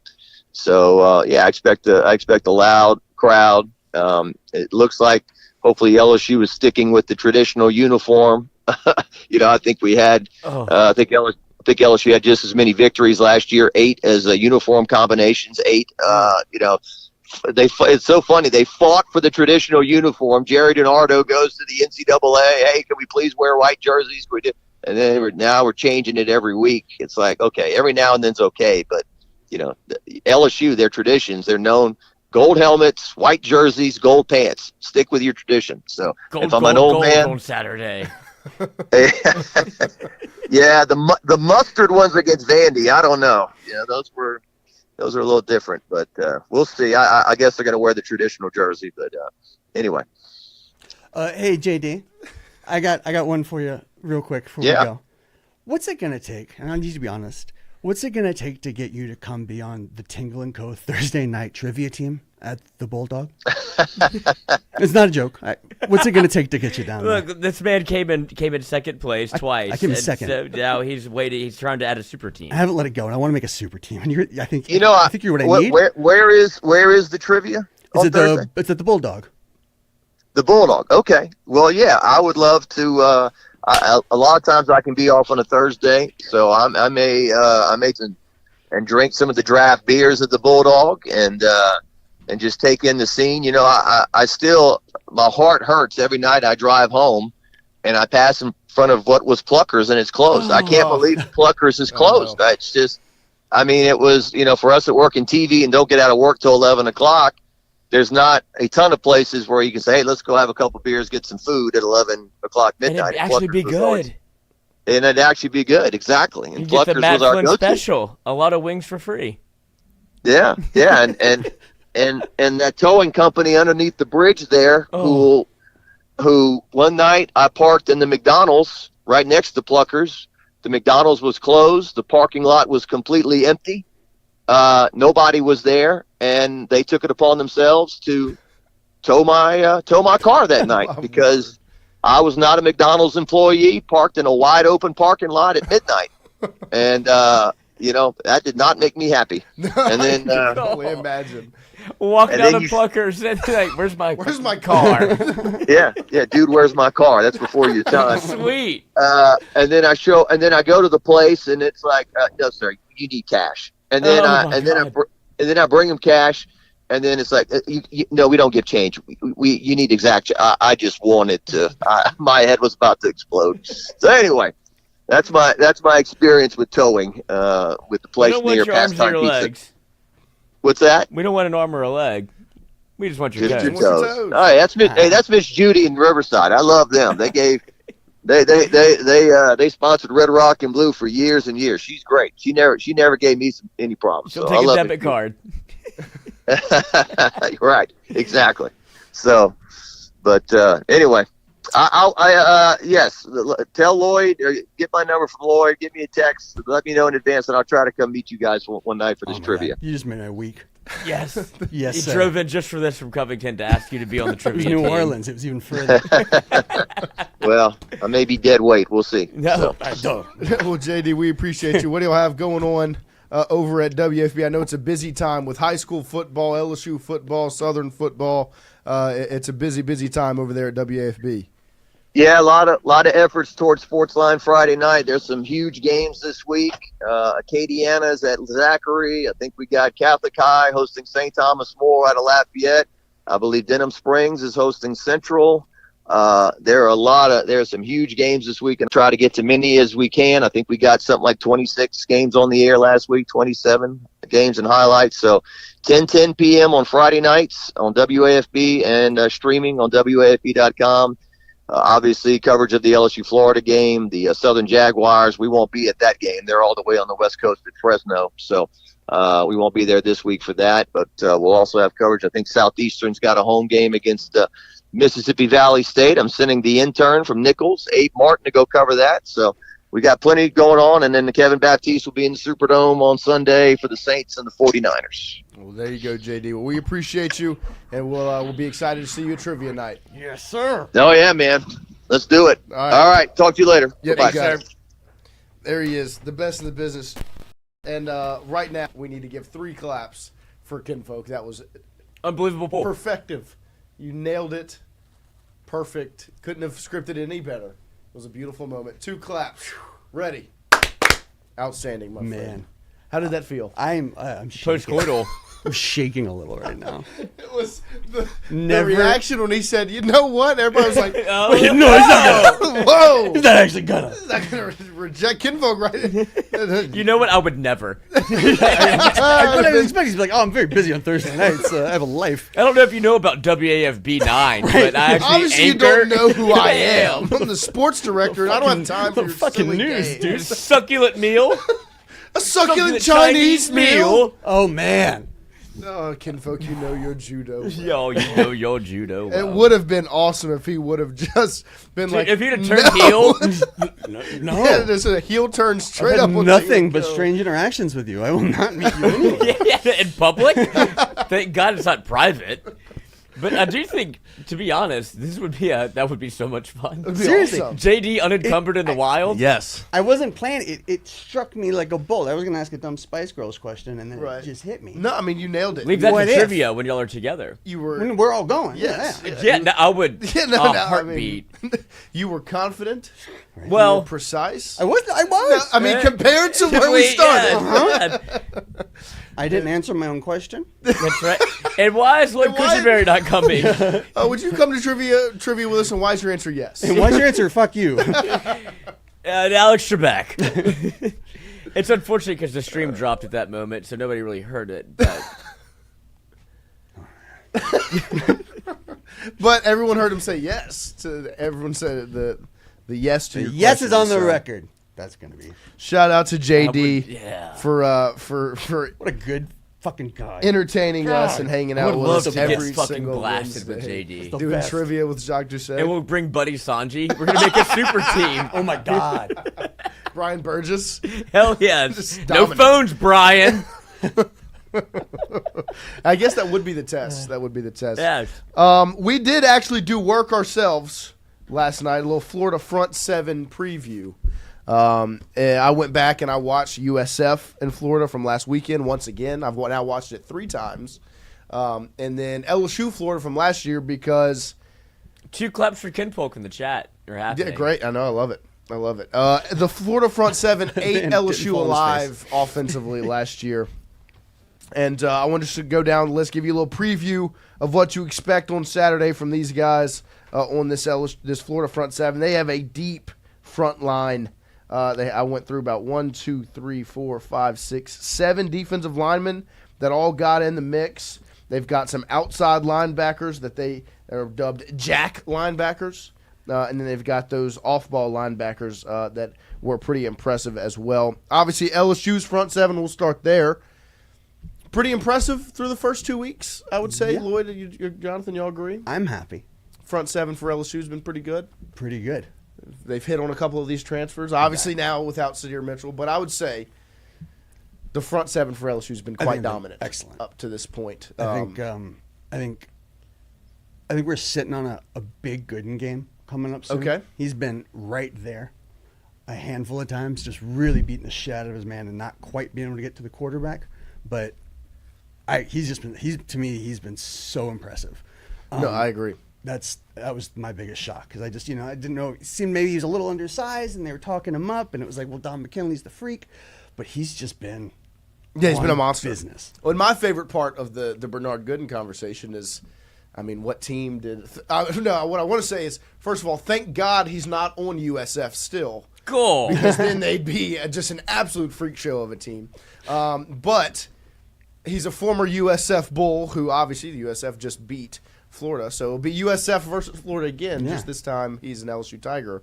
No, I think Bernard Gooden has been just absolutely dominant up to this point for LSU. I think the front line gets forgotten about for LSU when you talk about the front seven because the back three, the 3 linebackers with Perkins, Weeks, and Weeks, have just been so good. Like Harold Perkins, free, playing his position where he fits. He's comfortable. He's confident. Whit Weeks, obviously the most consistent player on the roster. But the linebacker I wanted to talk about for LSU is West Weeks. Mm-hmm. He's been a pleasant surprise where he's just come in. He's been flying around, sure-handed tackler. I mean, the play that him and Whit made where they saw the quarterback step up in the pocket and they just both made a beeline and met at the QB was awesome. Needed to get that photograph and frame it in the Weeks household. Look at this photograph. But I think that I think that the linebackers have been so good, and then just the guys. My favorite part about the front seven for LSU outside of the linebackers, that front line, the front 4, is just the rotation they have, where they keep guys fresh. Gooden is fresh, Guillory is fresh, McKinley, Bro, Peyton, Butler, Relaford, Pyburn, revenge game against Florida. They keep them fresh, and they're just. They're so creative. Blake Baker's so creative with that group, and I think that both Peoples and Williams have done a great, great job with that front line. And then obviously the linebacking core, to me, is the best in the country right now. I hope we get a full the program game out of Pyburn. That would, yeah.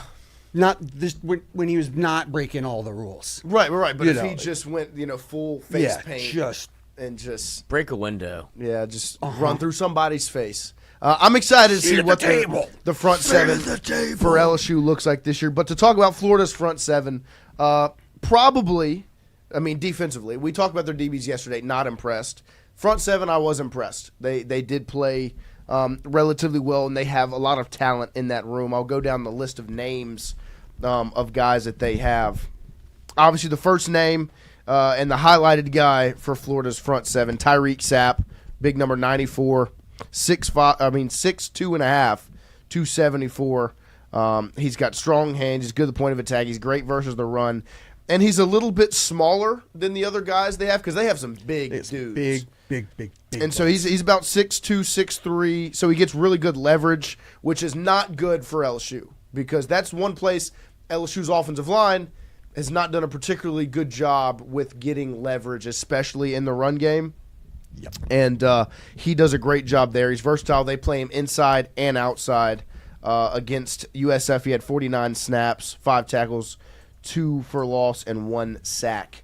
Next up, another defensive lineman, number 24, Cameron James. He is massive, 6'5 and a half, 270. He's a junior. He's got really good length. He's flexible. He's quick. He's done a good job for them so far this season. Number 90, Brendan Bett, a transfer from Baylor. Might be. Yeah, I was going to. Yes, sorry. You jump on. No, it's all right. But there's Tyreek Sapp, just a freak of nature, and he caused some problems last year. What happened for to LSU. football pants? That's a dude. You mean the Daisy Dukes? That guy can. I guess when you have quads and thighs that look like that, you don't really need. Return punts. You don't really need. You could go out there in a thigh in a pads. tutu, and I'd be terrified. But Brendan Bett, yes, he did have a key penalty for USF late in that game as he spit on somebody on that final drive. Where did we start Yeah, here? I don't know. What is going on? But he may or may not play against LSU. I mean, he should not play in the game. Like, if you're going to run a real program, you had a guy that spit on another player just in a vacuum, not very good. But second, the time in the game when he did it. Did he get ejected? Yes. Yeah.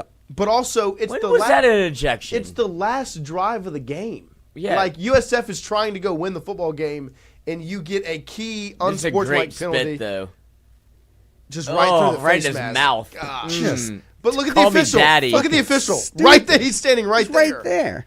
And He so, spit in his mouth. even if, the ejection, if he's suspended for the first half or not, Florida should suspend him for the entire game because it's just bad for the program. Like, this is the fourth quarter drive inside 2 minutes. Why is his mouth so wet?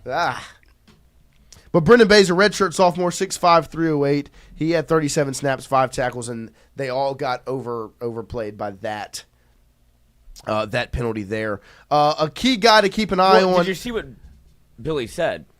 He said that he spoke to the team. They're handling it in-house, internally. That's not a suspicion. You know how many times I've heard that about... He said he's real sorry. That's not how this works. He screwed your team over in the last drive of the game and was unsportsmanlike. I'm trying to protect him. I need my job. Yeah. And he's a part of this. Whatever. Like, If we lose, Florida I get very to- well could win that game if he doesn't spit in that guy's mouth at the end and get a penalty. Does Billy Napier get to spit in his mouth if they lose? I don't know. Stop. Wrong turn. That was a bad, just bad. Next up, bad. A guy to keep an eye on, number 88, Caleb Banks for Florida. Don't know if he's going to play. I would assume he will. He's had an injury. He didn't play. He has not played yet this season, but he was a monster against LSU last week, and they have not announced if he is going to play or not. You should hear something starting today through Saturday when they start to give injury reports and let you know what the situation is. So you should find out soon. But this guy, big 88, Caleb Banks, is a monster. He is 6'6", 330 pounds. That's all. Just a large human, and caused a lot of problems for LSU last season. I mean, just was a problem. So that's one to keep your eye on, and I have some more things. There you go. Oh, never mind. We're right into it. Jesus Christ, nuts. Yeah, to dive into. I have some more tidbits on a handful of the guys on this list to get into later. Caleb Banks is one of them. Next up, Mashai Boro, I believe is how you say it. Yeah, this was my number 93. Yeah. He's 6'5", 350 pounds, sophomore. He played 44 snaps, 5 tackles. Kinfolk, what did you have on him? I mean, just from the little bit that I watched and from his pure size, it seems like this is the exact kind of guy we don't want to face right now. Right. You know, I mean, Jacques said it, like La Tech largely runs a 3-3-5, right? And we had a lot of trouble moving against them. And these boys are bigger. Yes, and they're stronger. a lot bigger and stronger. And he's one of the dudes that I was kind of focused on in terms of like that's going to be a problem because we're not good at right. He's an making interior dudes guy. like that move. Yeah, he's an like interior you said, guy. Like Sap Straight up gets nose low, tackle. Sap gets low and he gets around, but this dude is just that. Like, take Sap, up 2 blockers. Sap moves around. He's got really good leverage. And 93, he's just a big old guy that just will blow up the interior, as well as Caleb Banks, number 88. Like, I think Banks will cut in a little bit into what 93 Boro can do, because just like how much will they be on the field together. Yeah. But those two guys can cause problems for LSU. And then you have number 95, Jamari Lyons, redshirt junior, 6'4", 318. He had 33 snaps and 1 tackle. He is coming back from an injury this season. Next up, number 33, Brian Taylor Jr., senior, 6'5", 295. Like, these guys are just huge. I've gone through the list up to this point. 6'3", 6'6", 6'5", 6'6", 6'5", 6'4", 6'5", just massive. But and you could say the same thing about LSU's offensive line. If you look at if you're just looking at size. Yeah, if you're just looking at measurables. 33 snaps, 2 tackles against USF. He played JUCO ball at Blinn. And then at Jack linebacker, they have George Gums Jr., redshirt senior, 6'4", 250. He had 51 snaps, 3 tackles, and a QB hurry against USF. Jack linebacker number 15, Jaden Woods, a true freshman that played a lot against USF, 6'3", 250, 25 snaps, 2 tackles. He was a flip from Penn State coming out of high school. And then another guy at that Jack linebacker position, number 11, LJ McCray, sophomore, 6'6", 270. He played 4 snaps, had 1 QB hurry. He was a 5-star coming out of high school. We looked out on him, though. He is undergoing foot surgery. There you go. Because he was the other one that the film really stood out to me. Yeah, I mean, he only played 4 snaps and had a QB hurry. But like his high school, I went and looked at the recruiting I stuff, and he was just freak. explosive. And 5-star coming out of high school. Yeah, I think top 10 in the country kind of guy. And So you can add to what you're saying, like, if Billy Napier's done anything, he's recruited to that aspect. Like, they've got players. It just hasn't really – he got dealt we all love Sunbelt Billy. I mean, Some would say there's a previous show that was kowtowing for him to be the head coach. I don't know if that were the case, but this is the strength of their team. Yes, for sure. I mean, and it's also the place that we're without Braylon, we're most vulnerable. Right. And at the linebacking core, you have Miles Graham, sophomore, 6'1", 230, number 5. He was a freshman All-SEC last year. He had 8 tackles, 2 QB hurries against USF. He is their best tackler on their team. Another linebacker, number 8, Aaron Childs, sophomore, 6'3", 245, 2 tackles, a QB hurry, and a pass breakup against USF. And then linebacker number 29, Jaden Robinson, junior, 6 foot 215? Or no, I don't remember what. 225, that's what that says. 61 snaps, 9 tackles, 4 solos, and a pass breakup. Was all over the field. Number 10, Grayson Howard Jr. He is number 10, 6'4", 235, 1 tackle, coming back from injury. The couple of guys that I highlighted coming into this game, obviously number 94, Tyreek Sapp. He's a freak of nature. Like I said, he's a little smaller than everyone else in these rooms, but he dominated LSU last season. 8 tackles, 4 solos, 4 TFLs, just completely destroyed what LSU wanted to do last season, and a big reason. And that line for LSU last year, I think we can all say was considerably better, especially in pass pro, than what they are rolling out there this season. Yeah. I mean, you had 4 NFL guys on that line, with one of them being a top 5 pick. I guess the little bit of solace that I kind of took away from this, like seeing these guys, because they are all athletes. They're big recruits. They're big fucking dudes. They're fast on the outside, but there's not the same amount of high-end talent that Clemson had. Yes, I agree. And granted, Braylon is the huge question mark here, but we did handle those guys as well as we really could have hoped for. So the ability is going to be there to neutralize some of this and hopefully not have it be as brutal as it was last year. But, And then another one I highlighted, number 90, just because Brandon Bett, just because he might not be playing. He spit on that guy's face against USF. He also played in one game last year for Baylor. Anyone He know what spit game on that somebody was? else. No, he didn't. The one game he played in for Baylor in 2024 was the loss to LSU in the bowl game. It was the only game he played for the Baylor Bears last season. He would be suspended for the next 2 quarters, correct? Regardless. I think so. I mean, unsportsmanlike penalties should roll I over. Where's think Carl AJ Dunn Halsey, at? Where's Carl DeCat at? AJ Halsey. Well, that was fighting. That's a different penalty. The rules are very because there was if it was unsportsmanlike, it didn't roll over. If it was fighting, it did. Like I don't remember the whole dynamic. Spitting. But that's why I think if you're ejected. That's why you have Carl DeCat in the chat. That's right. Carl DeCat in the chat. To let us know. The guys that I have. CIC.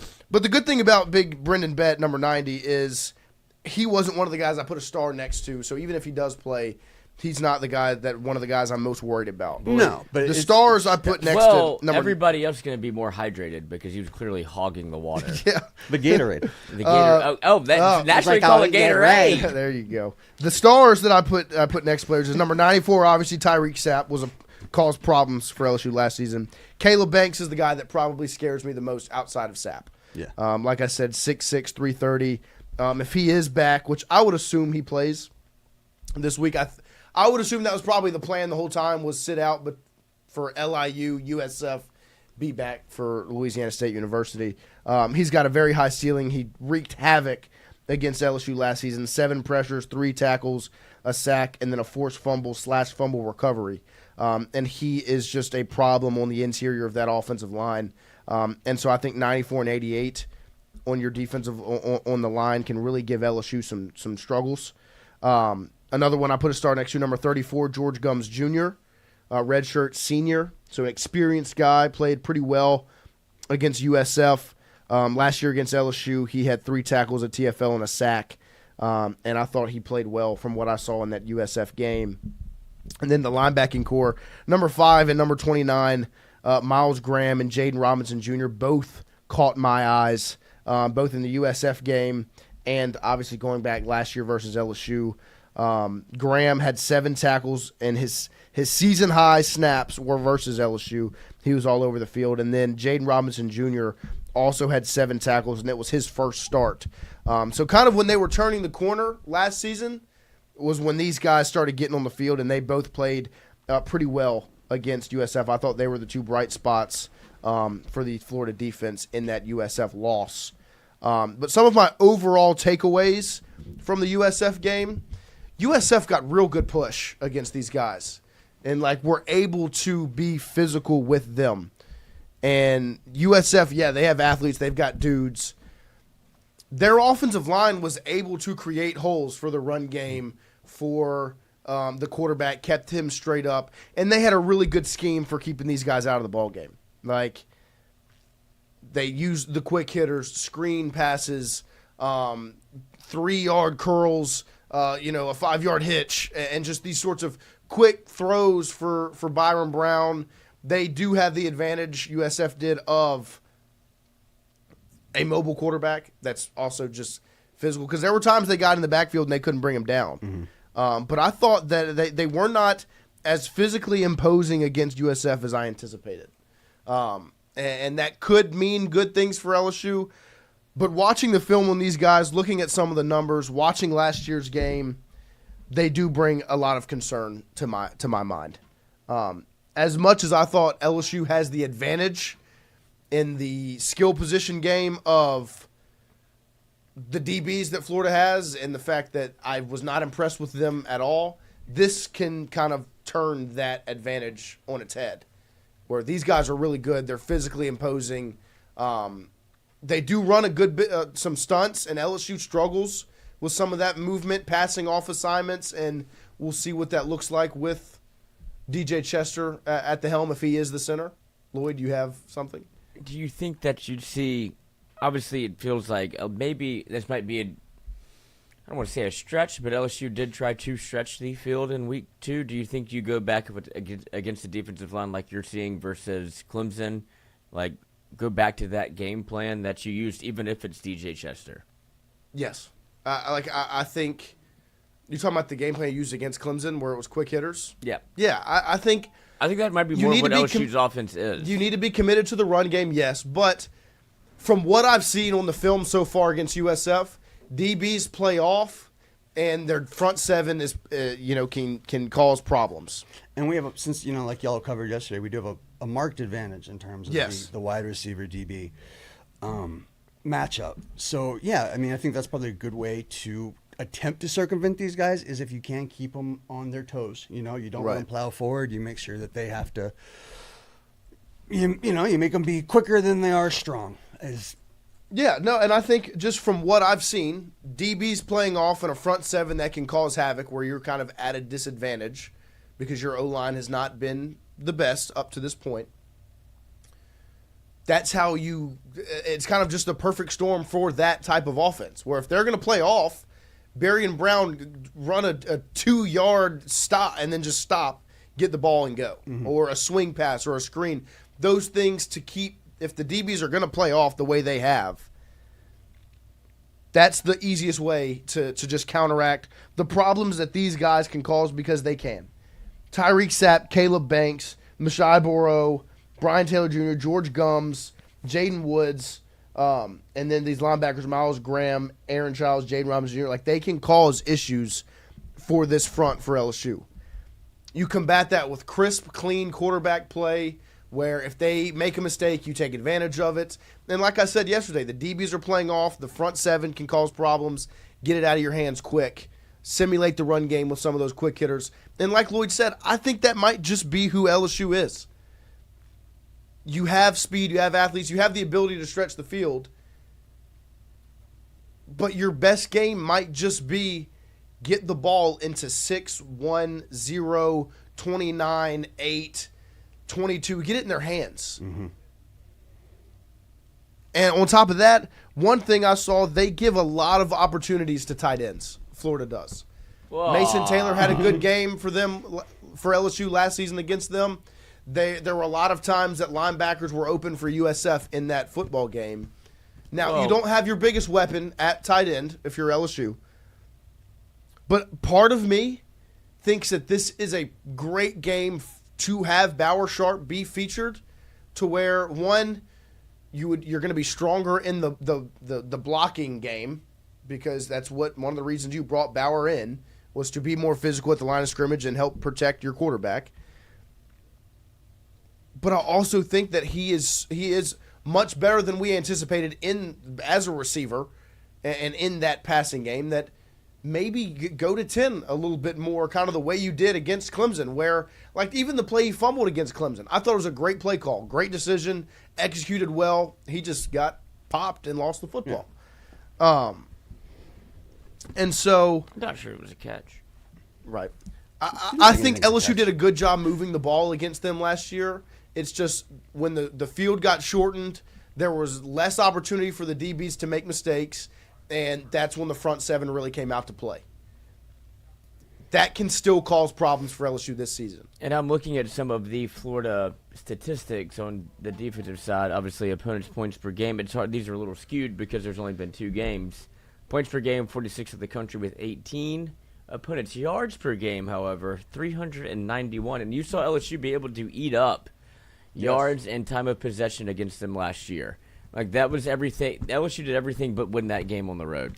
And that's with them really, I mean, they really clamped down in the last quarter or so when they realized that things were serious against USF. You know, that they were on pace to give up even more yards. Right. Until they said, okay, we need to kind of prove that we're physically bigger than these guys and, get our heads in the game. Let's spit on them. And spit on them a little bit. And then you gave up a PI and an unsportsmanlike conduct on the final drive. You gave them 30 yards. And gave USF the ability to go win that football game. Despite going like punt, right on their last, and so this front seven can cause problems for LSU. But I think any front seven, right? But this is a very good one. It's not as good as Clemson's, but it is very good. It's a top 10 in the country, probably. You can combat it with scheme and execution, and I think if they go in with a clear plan to take what the defense gives them, get the ball out of Nussmeier's hands, back them up a little bit, get them off kilter, make those DBs guard and tackle, you can have success against this team.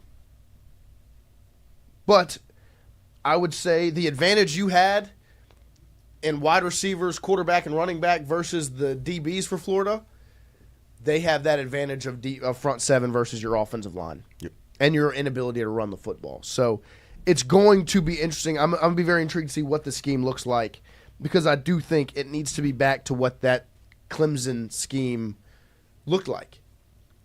And I also think they're going to, like, this team is more prone to mistakes than Clemson was. Yes. Clemson was way more mature, way more structured. This team can be undisciplined, especially in the back end.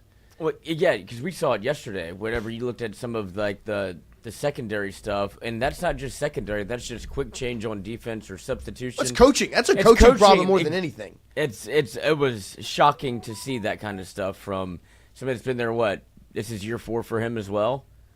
Yeah, like LSU got rid of some of those problems after year 2, where it's like a lot of looking around, looking back at somebody, looking to the sidelines. And it's a quick change on offense, or offense isn't even subbing, and you're trying to sub defense. It's like, brother, we gonna hike it on you, and that's at home. On the road, it gets much harder. Yeah, no, I mean, I'm not nearly as. No, I'm not. I have LSU winning this football game. Yeah, and I don't think it's a homer win. No, and it's just that LSU's the better team. Yes, this disadvantage is the only thing that causes me any worry at all. You are better everywhere else. Like, you have the better quarterback, you have the better skill players, you have the better defense. Your front seven has an advantage on their offense, their front line offensively. But they have that advantage as well. But so did Clemson. And you went in there with a clear plan of execution, a scheme, and you did it to the best of your abilities. I think we might be looking at more of a grinded out game than we would like. This is probably good. There's a good chance this is a low scoring affair. But there's no reason that toe to tip. The one thing that the one thing I want to see is LSU take what's there, because they're going to give you those quick hitters. They are not Florida, to me, from what I've seen. They're not afraid of giving yards, that up and break. Letting you get down the field, because they know when you get into a short field, that's when their DBs are less prone to make mistakes, and their front seven can cause problems. I wish we had a 6'7", 240 guy just to post up DBs in the corner. And so he had to play with 330. You're going to be able to get down the field. My biggest thing is when they are undisciplined and they make a mistake, you have to take advantage of it. When Varian Brown dusts a cornerback that turns his head or whatever and is open 10 yards away from the DB, you don't underthrow it and throw an interception. Or when somebody loses their assignment on Xavion, you don't try to dump it off to Jawan this way instead of Xavion in the open field. Or when Bauer is open right there underneath, you get him the football instead of rolling out and trying to force something downfield. This is such a good opportunity for Nussmeier to get back in rhythm. I want to see it, because this is a Nussmeier game. You have to manage the football game, take advantage of mistakes they make, and be the best quarterback in the country. You say that, but do you think that there's a version of Brian Kelly that goes back to what they did last year after what happened against Louisiana Tech, where he goes, I've inserted myself on offense before, and it was against Florida, where they dominated time of possession, line of scrimmage, everything, like the amount of plays run, and you weren't able to score touchdowns. But do you think that this is one of those, like, maybe I have a good feel for what this defense does? I don't know. I think if anything, it's going to look like Clemson. Like, if anything, the game plan in the game is going to look like Clemson. And in that game, Nussmeier took what was there and didn't force anything. Played comfortable. That's what I want to see Saturday night. I think that if Kelly's going to look at the difference between the offensive lines alone from last year and this year, and that would be enough, I would think, to deter him from maybe trying to replicate a lot of that game plan. And my only thing is, if Kelly inserts himself into the play calling in week 3, this early in the season, I'm not so much saying as I need to insert myself because of what happened last week. It's more so he just has a like maybe he has Florida. a good feel for just because that has to play into it a little bit of like what I did last year. Like it worked, and so I didn't know if it's just like, hey, I have a good. I did prepare for this team before. But did it work, or did you play right into Florida's hand? Because I genuinely think they're okay with you getting into the red zone. Yeah. Like they that's are where those big bodies come to play. And then that's when Tyreek Sapp and Caleb Banks and George Gumbs Jr. and they go get after your quarterback, and you have a sack, a forced fumble, you have 4 TFLs by Tyreek Sapp. Like that's what they want, is to let those guys eat. So it's going to be an interesting matchup, and I do think they're going to come in with something to prove. Florida is like, as much as you think they might just be dead in the water. I don't think so. I think they could be, if LSU goes out there and handles them, then they could be dead in the water. They're not there yet. And because if they win this football game this weekend against a number 3 team in the country on the road, they're going to be shot back up confidence level wise, and it'll be a completely different season for them. So the front 7 causes me pause. I still think LSU can scheme, plan, and execute and make this not a problem or a worry. So tomorrow we will get into some of those skill positions for these two teams. Wide receivers, running backs, and tight ends will be tomorrow's discussion. And then the final discussion on Friday will be quarterbacks and offensive line. So make sure you tune in for that. We'll probably do it earlier in the show tomorrow. We'll start and open up with that discussion of those skill guys for these two teams to get you ready for Saturday night in Death Valley, LSU versus Florida. I believe, my friends, it is time to try and go 13 for 13. Yes. And connect athletically and follow that up by going 9 for 9 in the trivia with our guy, BB. BB's in the chat, so we're in a good spot. Feels like a good day to be perfect. We're in a good spot. It's been a while since we've played Can with you Kinfolk. be perfect? Can you go 13 for 13? Hell no. On a Wednesday morning. There was also some after 9 a.m. in the overtime in the nameless, faceless group chat that I'm in, where I don't know anyone, but also feel like I know everyone. They were of the conjecture that the program was good. Really? Mm-hmm. And that's the first time I'd heard that take. Who were we talking to the other day? Oh, one of the guys from Washed Up Sports Network was talking to us about he went back and watched the Pistol Pete movie, and it upset him because he loved it as a child. Then when he went back and watched, he was like, this really isn't that good. And we were like, yeah, it's like the program.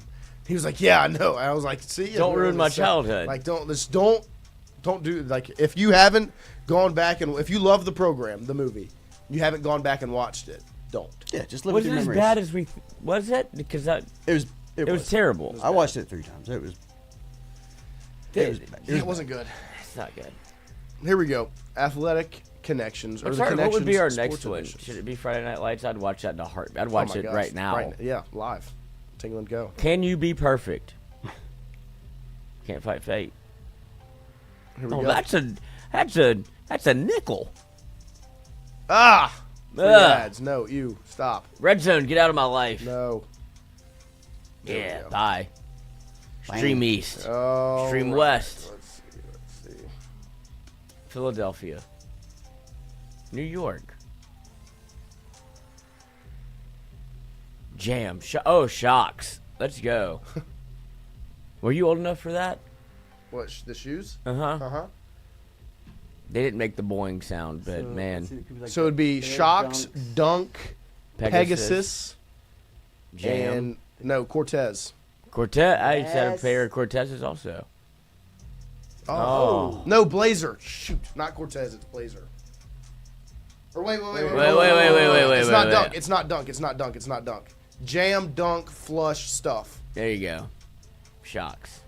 No. No. Oh, Lord. Jam, Dunk, Flush, Stuff. Yep. Because then it'll be Flush the Stuff. then it'll be Pegasus, Blazer, Cortez, and Shocks. Damn it. Dunk. Ah. I have a pair. Where's the Dunk? It's Shocks to the left. I had a pair of those as well. That's Nike shoes. All right, there. I wonder if I can bring Much them back. Do you think they still play? Vince Carter and the Shocks.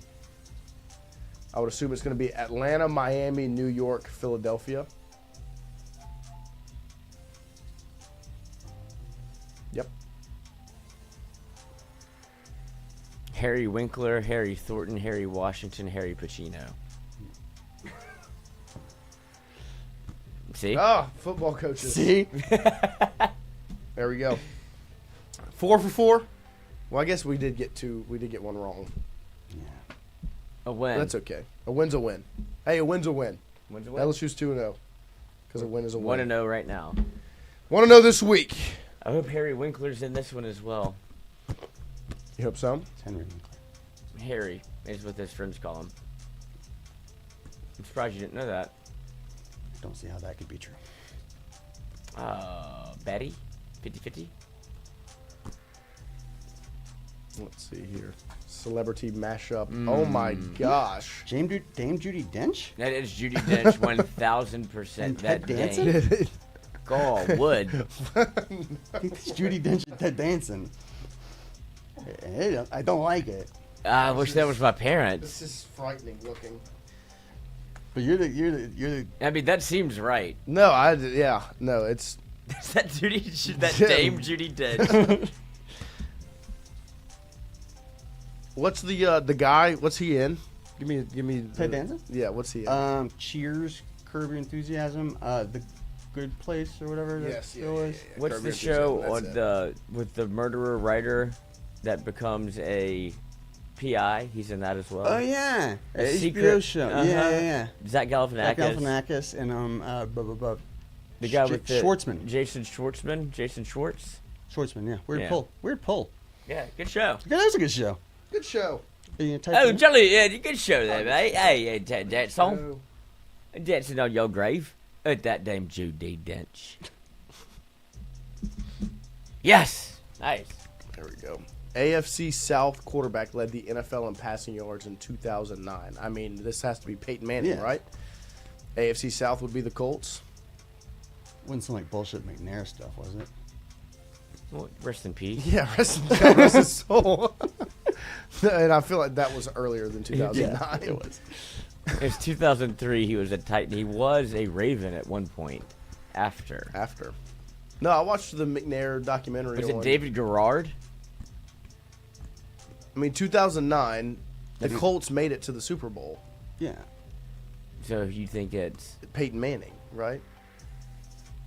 I mean, the AFC South. That's what they want you to think. The Jaguars, the Colts, the Texans, and the Titans. Jaguars, Colts. Old man Mark Brunell out there. Matt Schaub. Dick. He's a Texan, yeah. I think that's what Brian Burgess says. Matt Schaub, but they're trying to get you with Peyton Manning. Everyone's saying Matt Schaub. He was good that year. And then he threw a million interceptions for the Falcons. Yeah. We trust the people. Yeah, I trust the people. people. If we don't do that, we don't have a show. There it is. Shh. Thank God for the kind people. We love you. Southwest Division team. The Southwest teams are the Pelicans, the Grizzlies, the Rockets, and the Spurs. That's Southwest, right? That's got it. No. I don't. This is what you do. Yeah. Shit. The Blazer? No, it's not Southwest.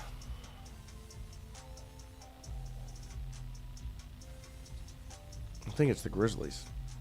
The Pelicans. Yeah, he did come back to the Pels. Right? He did come back to the Pelicans. 3+4. The New Orleans Pelicans. What a squad. Not auspicious. What a squad. I don't know why I thought it was earlier than 2018, but it's all right. NHL, no idea. Second overall by this current day Eastern Conference team in 2012. Fucking clue. Oh. That's all right. We weren't going to get that. I should have waited for the chat, though. Okay. Yeah, you got a little history. Wild card there. His story. The form of execution known as the guillotine was invented and used most notably in this country. London. France. Baton Rouge, Louisiana. Christian knows all about the guillotine.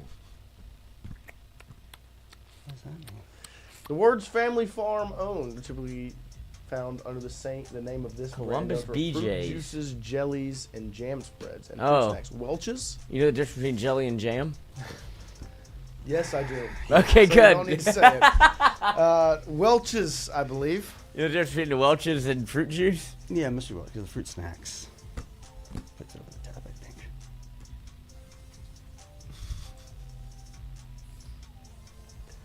She Welch's. Just moving right past it. Okay. He's just Let's move working right over past there. Right, you were talking about The Office.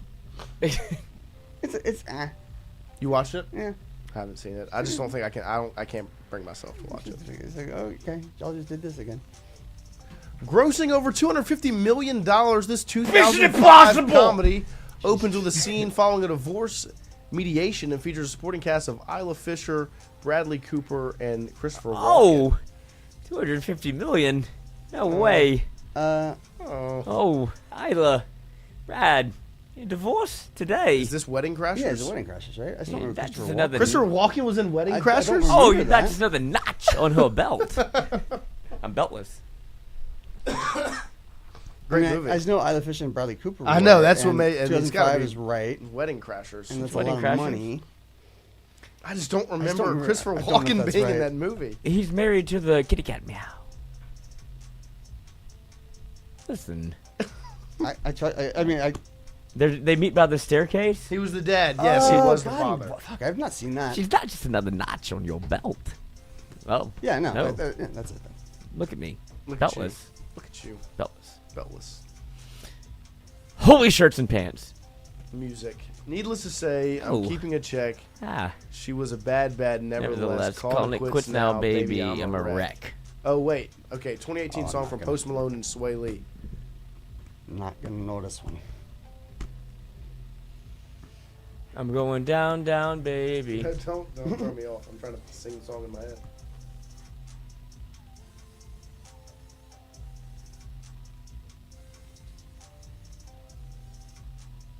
This is you. You should know this.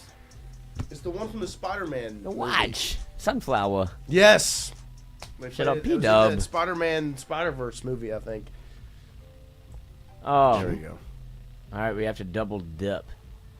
On the NHL. See, you said, what's the difference between Jelly and Jam? He said, Jam, don't shake like that. Much better answer than what was gonna come out of that kid's mouth. Yeah, no, I know exactly. You can't jelly roll at the MTV AMAs. All right, who knows hockey out there? Shout out chat, P-Dub, Toki, Andrew Messina, August Sunflower. Oh, he was the dad. Columbus Blue Jackets. Blue Jackets. That was close. Let's go. The Columbus Blue Jackets? The St. Columbus Louis BJs. I forget that's a team. I forget that is literally a Blue sports Jackets. team. Appreciate you guys hanging out with us this morning. We will get you ready for Florida and LSU once again tomorrow and Friday. We will see you then 7 to 9 a.m. Mic'd up tonight, Lloyd? Yes, sir. 6 to 8 p.m. We will have one Christopher During on to talk a little LSU Florida. There He's you obviously go. been in a bit of a pickle with Peter Burns on the SEC Network, Right. where they do a bit of a gambling bet. Somebody has to dress up, somebody has to win, somebody has to lose. But it'd be good to see old Jack During on the show because he has still maintained quite the figure. Okay. Yes. That's quite a And we will have Zach Nagy on tomorrow on Tingle and Co. in the morning. So 8:30 tomorrow morning. Can you guys believe JD said yes? Do what? Can you guys believe JD said yes? I know. I can't believe it. It was awesome. What I'm day's very happy trivia? for you. Thursday. Thursday tomorrow night? Tomorrow. Are we doing it? We have to now. We Can't should- back out now. And I won't back down. Nice. See you guys tomorrow morning, 7 to 9 a.m. Well, Kinfolk be back tomorrow. Depends on how fucked up he gets at trivia. That's tomorrow night. And we'll in So- practicing. We'll be back. Yeah. Oh yeah. My practice trivia. Oh okay. Yes, we'll be back. Tingle and Co.